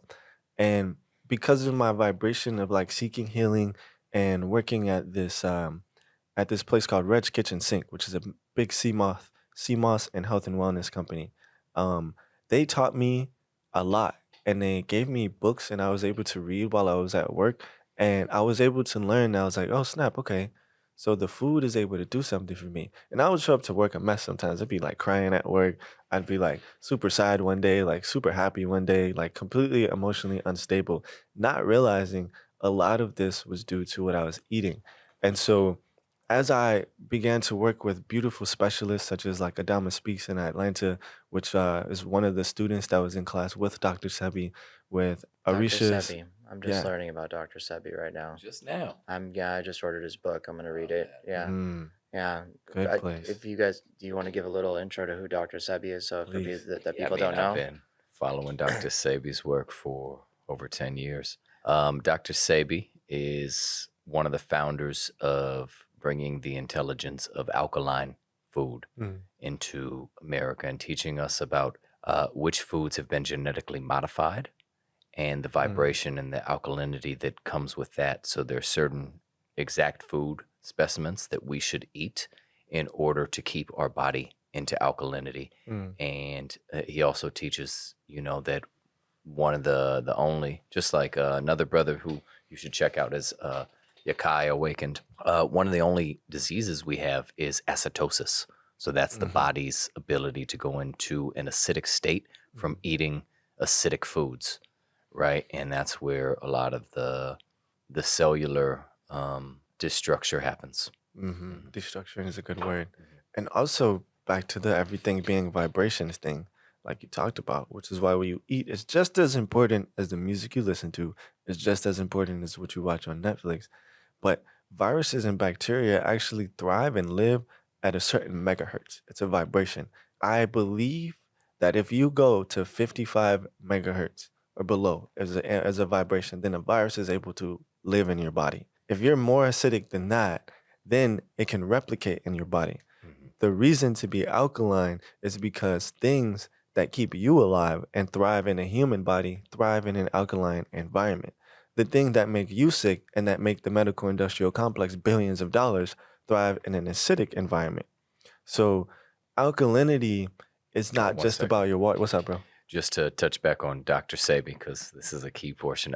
He went to the Supreme Court. He was sued by the U.S. government and a lot of the pharmaceutical companies for claims that he could heal diseases. Mm, And he proved, he brought like over 90 patients that he healed from different type of cancers and different diseases and proved that and beat the court. court case in the Supreme Court. It Yeah, has because they were been essentially calling him a liar. They're saying you Mhm. cannot cure these diseases. I mean, I understand because we live in a capitalistic country, right? If everybody gets cured of cancer, how do you make a couple $1 trillion a year from selling medications and chemo to people? So it's a problem if somebody can actually solve these things in a natural way. correct. I mean, the whole system's designed for planned obsolescence. And so the general thought or The Attorney General. the general thought amongst Okay, general the thought. people is that Dr. Sebi was then killed by the U.S. government. That has been shown. There's supposed to be a documentary coming out. He was left in a Mexican jail to starve, essentially. But he has been a spark to many minds, and Yeah. he has really created a conscious understanding of food health and nutrition for the next wave of people. So we have to honor Dr. Sebi and all that he has given Absolutely. this world. Thank you. Thanks for highlighting. In order to do that, he had to be put in prison, right? And the prison industrial complex is actually something that a lot of people just see as a tool to invest and make more money. But what we may not realize is that there's a loophole. Is it the Bill of Rights, or there's a loophole that when you're in prison, Mhm. you are at that point subject to slave labor. You're a slave. You're a You're a slave. slave. But And let's get back to, because I think we oh jumped yeah, into yeah. I something just you're wanted to saying. say with the Dr. Sebi and the prison thing, like, that was a really major, that was a significant factor in why he was able to be killed. But the people like Dr. Sebi are gonna keep coming back because that knowledge doesn't live in a person. It's not something that you can kill. It's not something that you can erase. You could burn all the books in the world and it'll still come back because it exists beyond physical mediums, right? And it's carried in our vibrations, it's carried in the trees. And for the thousands of years that our ancestors praised and sang in this worship and having this knowledge, like the trees are gonna sing it back to you, which is once again why you need to go back and connect with the soil.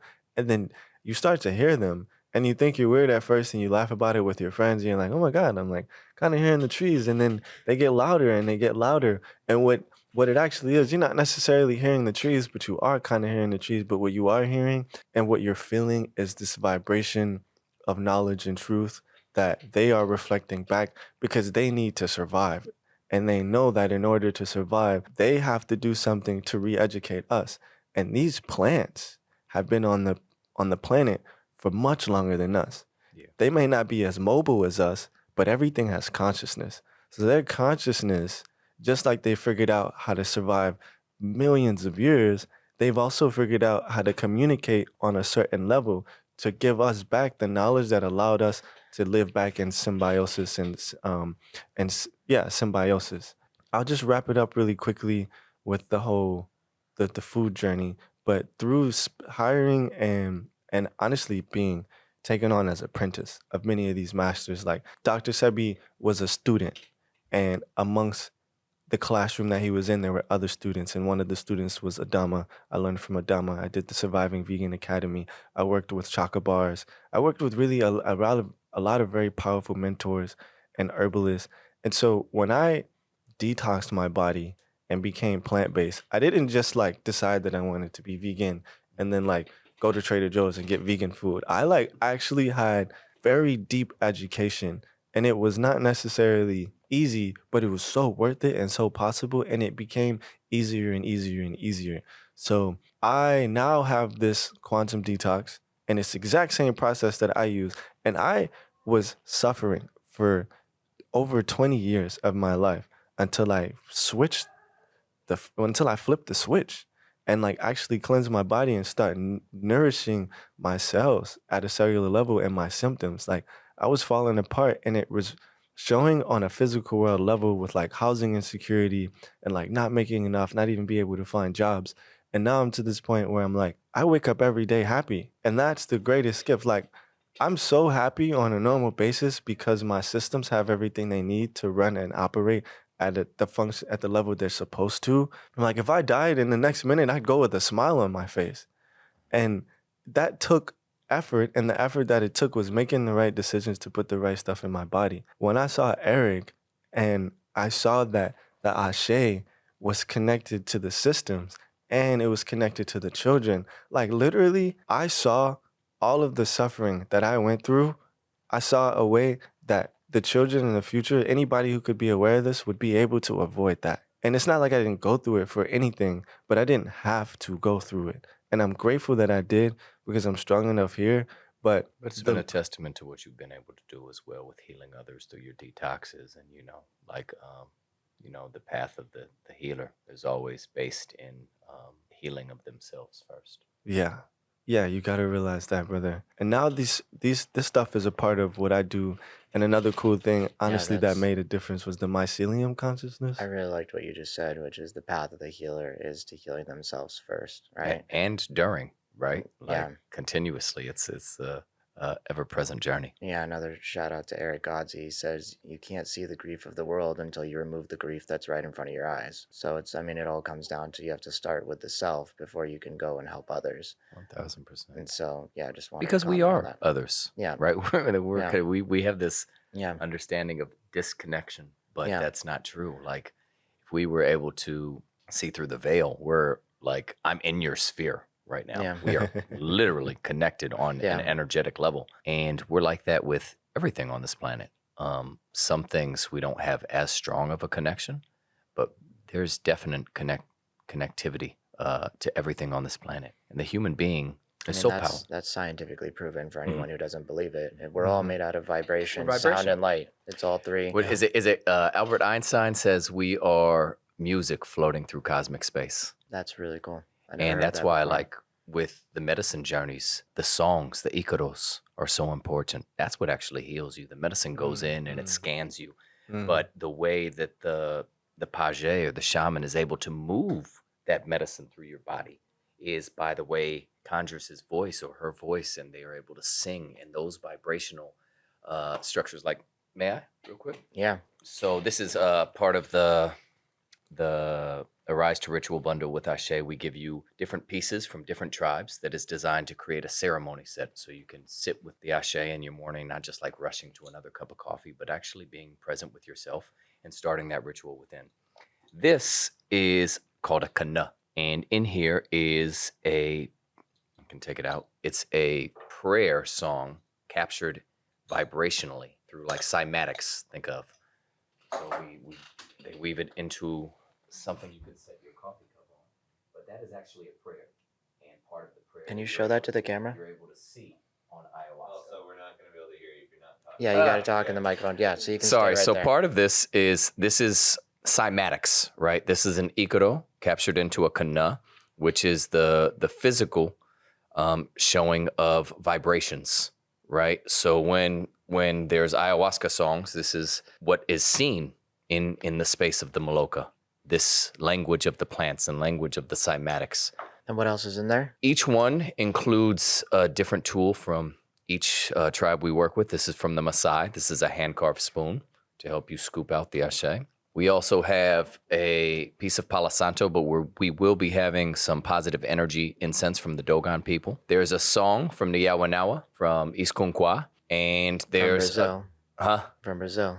Yes, The yes, Yawanawa- yes, I know yes. the Yawanawa. I saw they Yes. came and performed at Aubrey Marcus's Fit for Service for us. It was very beautiful. They played many songs for us. They're very Yes. special individuals. But sorry, I'll let you continue. Love the Yawanawa. Yeah. There's the crystal in here to plant your intention, and then there's this is single serving. But yeah, what we try to do is culminate different art pieces and cultural pieces that can create an experience for the drink and a ritual of the drink for you while drinking the medicine of Ashe. So it's not just something that's like rushed into. Like, coffee is very cerebral. It's puts you in the energy of I got to do, almost like an enslaved energy. What do I have to do next? Oh, should do this. Let me get another cup of coffee. Because the energy is not sustainable, right? The Ashe has cacao, which has a lot of magnesium, and it has theobromine. So it makes the distribution point for your temple, your heart, which is a valve that works with your lungs as the pump. So it has that, and it has a bunch of things to remineralize you. Shilajit, which is amazing. One of the things on the planet that has more minerals than anything else. I will say with our brand, we know every single source of these ingredients. Not only have we measured their integrity, but we work with them to do purpose projects. So it's a full circle offering.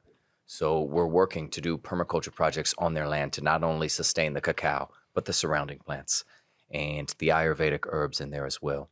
So So I wanted to just read some of these ingredients Yeah. so that people know what's in here. So we have ceremonial cacao, lion's mane, chaga, cordyceps, reishi, garicon, turkey tail. Turkey tail. These are all different types of mushrooms. yes, From my own research, as I've studied Paul Stamets more and more, each one of these mushrooms, like cordyceps and lion's mane, is great for attention and for your brain. I know turkey tail specifically is something that helps fight viruses and it helps fight cancer.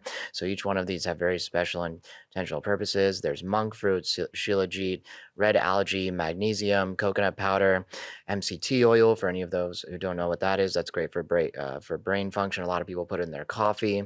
Yeah, maca, sunflower, lecithin, sunflower lecithin.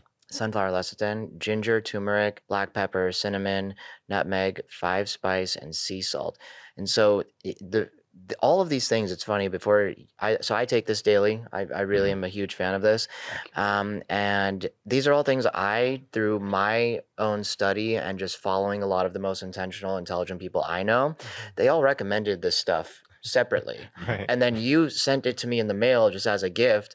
And I was like, so you just made my life 1,000 times easier. Yeah. You put it all in Thank one thing and I can take a scoop of this every single day. Right. And not only that, but I know you put your prayers and intentions and thoughts in that. And once again, we've talked about this many times on the show, but everything in life feels your energy, it feels your intentions. And so the fact that you're putting these intentions in this, it makes it even specialer. And it's not just some mass product being sold to the world. You guys are putting your heart and soul into it. So if anyone's looking for an alternative to coffee, I personally think coffee is not good for you just based on my own research. This is actually good for you. It's extractive. And yeah, extractive. And cacao is actually an energy booster. So if you're looking for that energy boost, this will give it to you in a much more natural way to nourish your body. And you can put it in milk, you can put it in water. I do it in water every day because I kind of make a little smoothie thing with some other stuff that I put in there. And so for me, it's just been a huge benefit.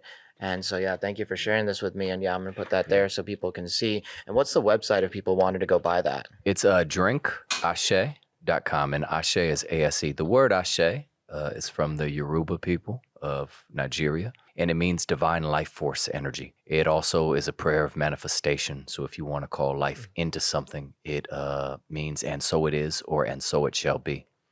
We work with, like I said, 6 different indigenous groups trying to really use this as a vehicle of purpose as opposed to, because I don't think any of the products I have are my product. Obviously, I'm a partner in these products, but our product is our ethos, and how we're able to translate our ethos and our vision and our alignment with truth is through these brands that heal our inner and outer earth. You want to bring up Do you want to talk Umso? about that? You So already is this mentioned part of it. You mentioned the Ashe? Umso, so we might as well. Oh, okay. Is this can people buy this in the same site too? No, this is a separate situation. We have the Omni that you can get that at omnisoul.co, OMNISOUL, and that was actually created. My mother has Alzheimer's and my grandmother passed from it, and so that is a nootropic blend that focus on neuroplasticity and neurogenesis of the brain, which is the brain's ability to rebuild itself and to speak creatively from different parts of the brain and have life a plasticity, rhythm inside itself. This was before you created Ashe, right? Correct. Yeah, because I was also taking this from you for years. So Omni, once again, is a combination of different mushrooms. And if you've not done And your minerals. research on mushrooms, you need to do research on mushrooms. There is just so many benefits from them. But just like here's some of the ingredients here. It's got bacopa, holy basil, ashwagandha, Caribbean sea moss, turmeric, aniacin, magnesium, and then on top of that, it's got lion's mane, agarikon, chaga, reishi, cordyceps, and turkey tail. So I was taking these for cognitive purposes too after I found out how beneficial mushrooms are for the brain. And I understand that your brain is your most important asset, right? So the more you can make it more efficient, the better. And like you pointed out in the Ashe, a lot of these ingredients are even in the Omni. So it's like you can take the Ashe and still get a lot of the benefits of Omni. Like I was saying, if anybody's Thank you. looking to have a nootropic blend of mushrooms that they take as a supplement, I've taken this for years and I highly recommend it. It's been a huge benefit to me.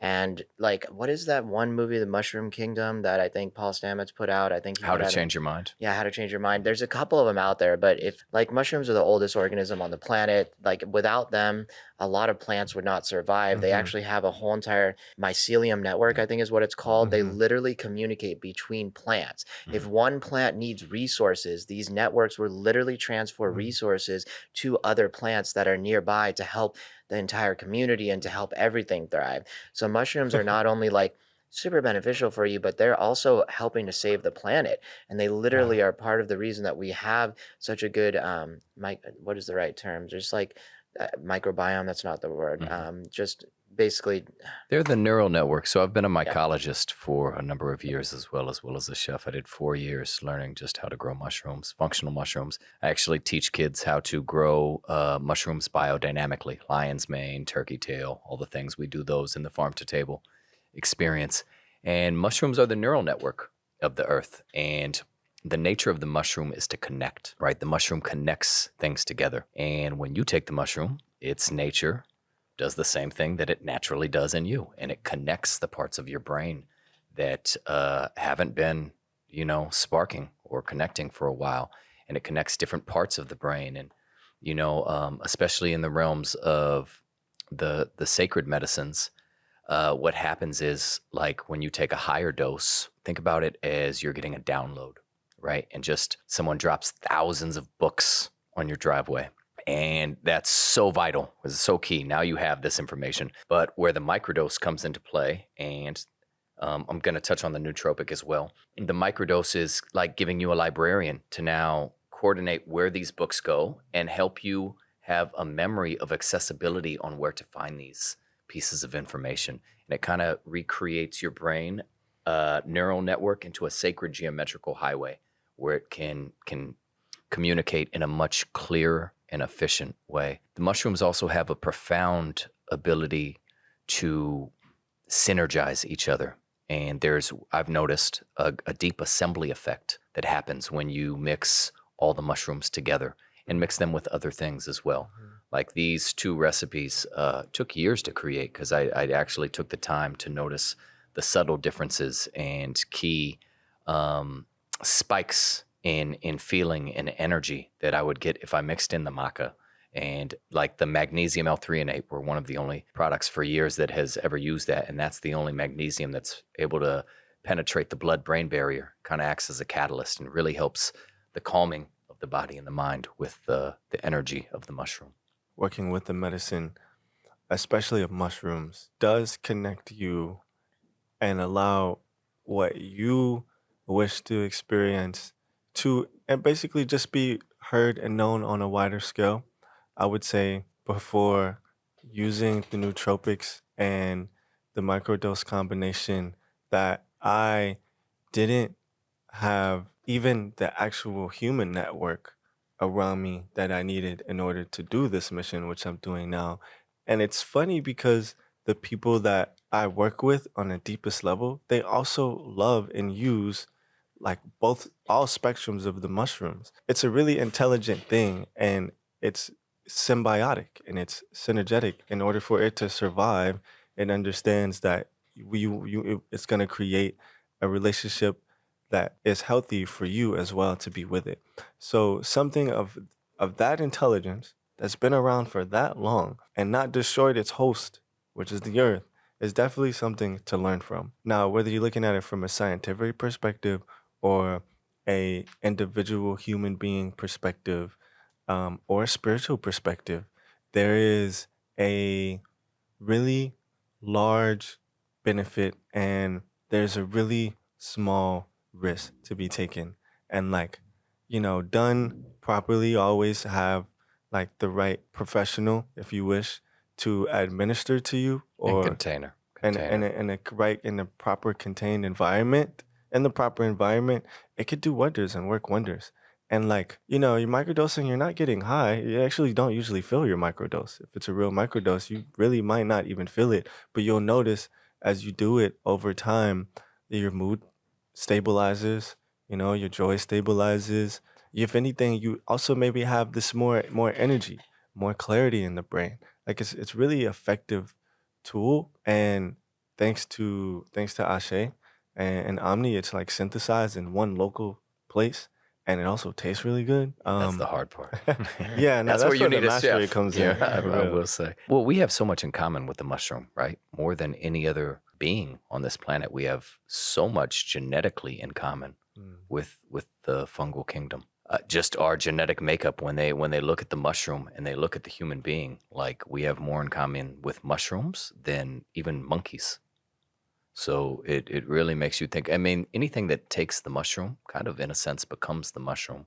And if we go into the theory of thought that part of our I'd be evolution, interested to reading some stuff about that if you can send it to me later. please, Yeah. I'd be interested to share it Yeah. with the community as well. I think that's important to clarify those facts. I think over time of human beings, because it's a fungus, right? And it, like when you take the mushroom, you become the mushroom. You become, in a sense, a host, and it changes you for the better of your being, right? It's an ancient conscious being, and it has the power to consciously evolve us into different thought patterns. Your thoughts create your reality. What goes on in your mind creates your reality, and we can find this in terms of like if you've been in a relationship that was really bad for you and that made you feel bad, and you look back, you very well may have had those thoughts about yourself and felt that way about yourself before. So when like you have the choice between something that's good for you, something that's bad for you, if you perceive yourself as if your thoughts are creating,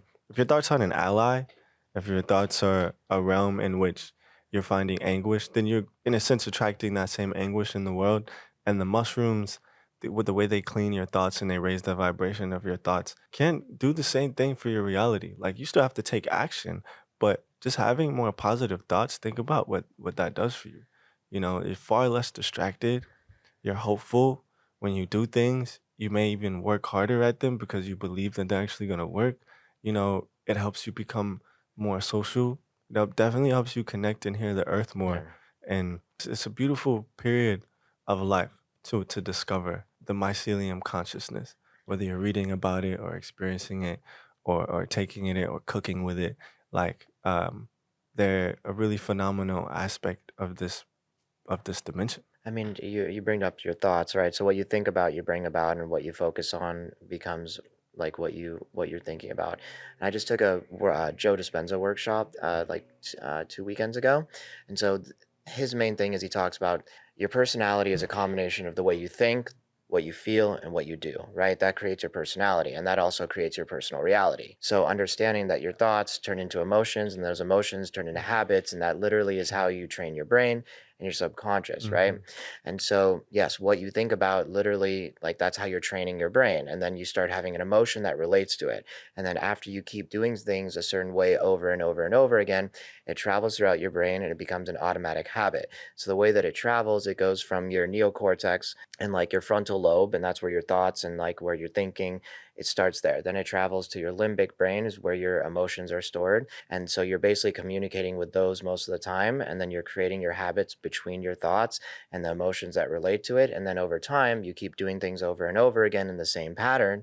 It then goes to your cerebellum, where your automatic processes are. Mm. And so literally that's the way it travels through the brain. Mhm. And so, yes, what you think about literally becomes your reality and it translates to your emotions and then what Mm. you do. The more you focus on making sure your thoughts are supportive and an ally and synergetic and beautiful and full of hope, but also real. And definitely, let's not forget the authenticity and the Yeah. truth. Like we got to be honest. Like you'll notice that things start to change, and like there may be a little lag in there, but things do start to change. And like I like really just want to add so much awareness around no matter where you're at, focusing on that can really bring you to a place that you only imagine that you could be. I mean, take it from Eric was in prison and he began to invest in his thought space, right? I grew up in the hood without housing and enough food, and I invested in my thought space, and now we are more or less thriving, right? And Yeah. we're thriving off of helping people, off of loving. That's not exclusive to any human being. No, it's not exclusive to any color group, any religious group. Like, we can all take ownership of the opportunity that we get to create a healthy mind. If we do that internally, like, stop focusing so much on like trying to save the world, someone made me aware. Trying to save the world, trying to heal the world is an illness in itself. Mm-hmm. Like, Savior complex. yeah, if you heal yourself, you're going to treat the earth better because there's this magnetic pull, and it kind of gets to like the theory of like the principle of attraction. It's like a law of the universe, right? Like the masculine, feminine principle of attraction. And when we begin to align ourselves and clear our minds, we hear and align ourselves and clear our space of things like clutter, of things like of toxic energies and feelings, of toxic peoples. And then next thing you know, like for example, a big reason to be plant-based is that the industries that support plant-based lifestyle aren't nearly as destructive to the planet. As a matter of fact, some. And like, let's make the differential, not to cut you off, my brother, but how we eat, I think, is far more important. There's so many sick vegans, there's a whole industry that's focused around just putting out vegan junk food. I think it's far more important to know the sources of where things come and get them like farm to table, Yeah. picking from the earth.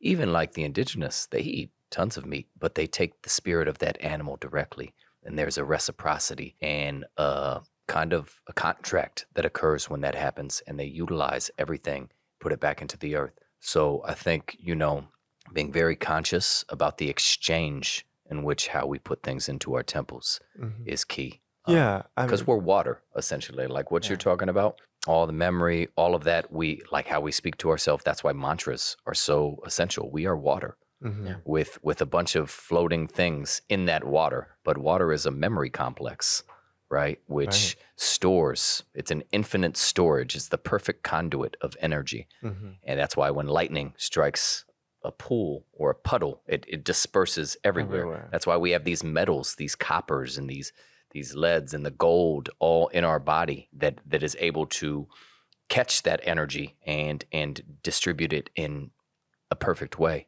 So I'm gonna shift gears. Let's finish on water because we're here now and we've already been about 2 hours. So I want to be respectful of the guests. Oh, Yeah. sorry. Let's talk about this water. I'm super into water. I can talk about water all day, but we're gonna limit it to a couple minutes here. So what is this? What are you presenting here? Where do you sell it? And what can you tell us about it? So this is the Umso water bottle. And what this is, it's a partnership with our brothers at Flaska, my brother Max. In the fabric of the glass is a sound resonance technology. So as the glass is cooling, we program a frequency into that glass. It's the frequency that spring water takes as it comes down the mountain, like the actual frequency of that. But we've also put chants from different indigenous leaders. There's one from Ubub, the Honey Queen, and this one right here has Benki Pianco of the Ashe, who's a revered indigenous leader. Really, really powerful. And he put a chant of gratitude into there. So when the water goes into the bottle, it that vibration, it permeates through the water and it structures the water. And when you drink it, it changes the water, your inner waters, essentially. And every penny from this bottle, so it's not essentially a water bottle, it's a water project, because every penny, all the profit from these bottles goes towards funding structured water systems and cultural preservatories in indigenous villages around the world. I've been down my own water path. I'm very particular about my water that in my place. I have like this really nice filter system. It goes into my Kangen system, and now it goes through this thing that I just learned about recently called Analema, like filtration system. The website I think is called coherent-water.com.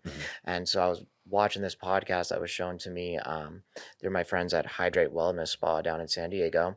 And essentially, this company called Analema, what they do is they, through a year of like charging and like molecularly changing the water, they basically charge it to make it perfectly structured and perfectly molecularly coherent.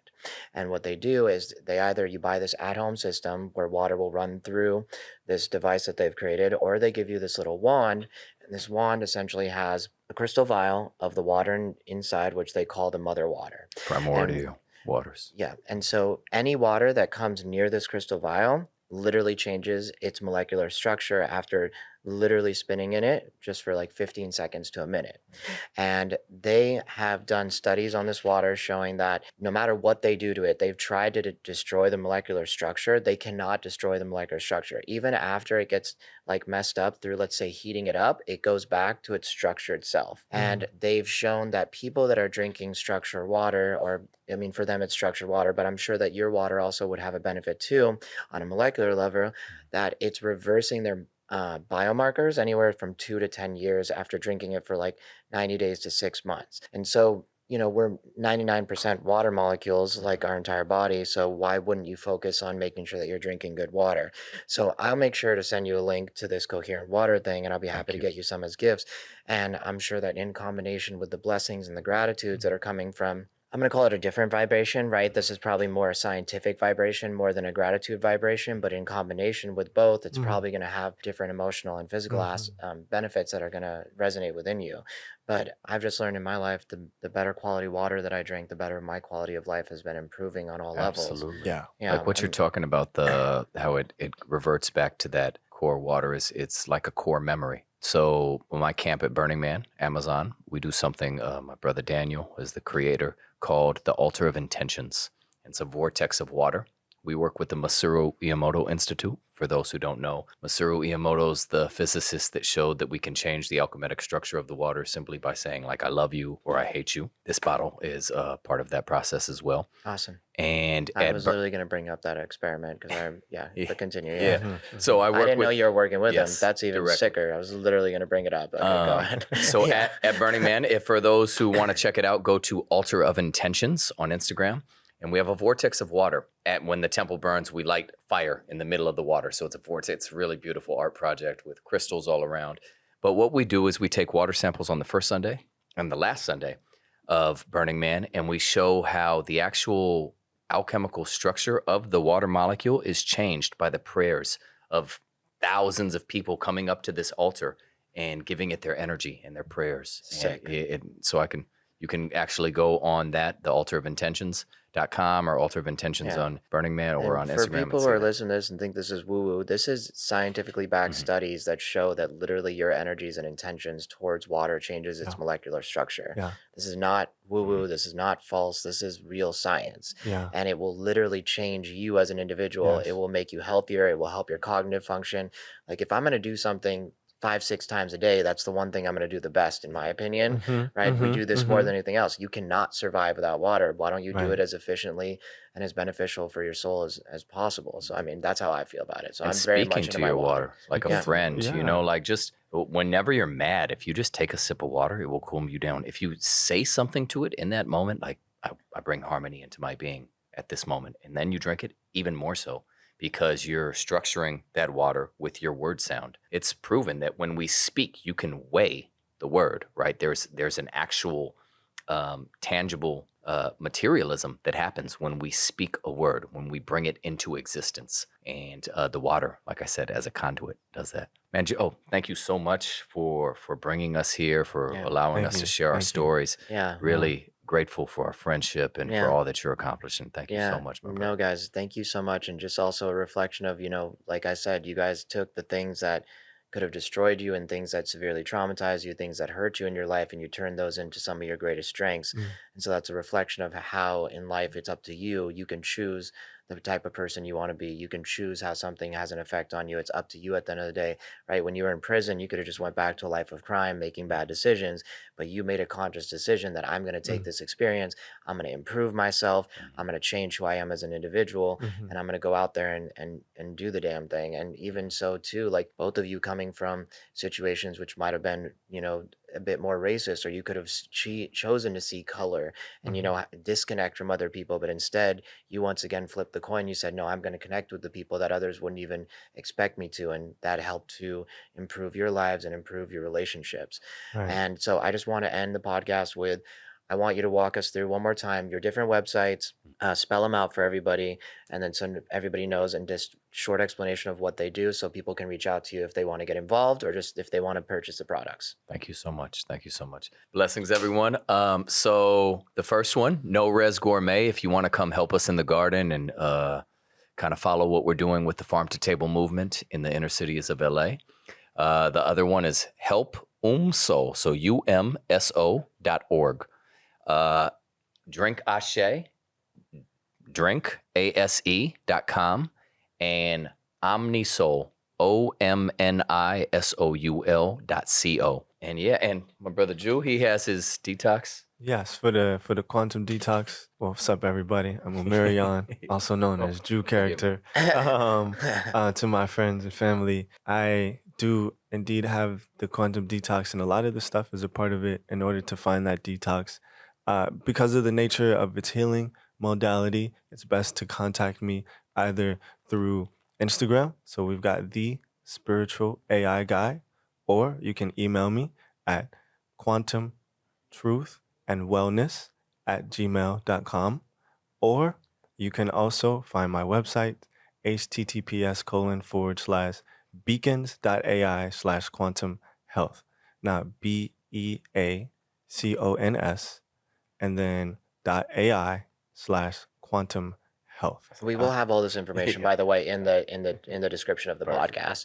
But yeah, thank you guys for coming in. This was a lot of fun. I really, really appreciate you guys sharing your stories. This was beautiful to hear, and also just amazing the impact that you guys are trying to have in the world, one person at a time, or just really starting with yourselves, and that's all benefiting from there. So we're gonna go ahead and close out. Each This one is an teach awesome one. episode. Thanks, guys, for chiming in. Blessings. Cool. Thank you. Blessings.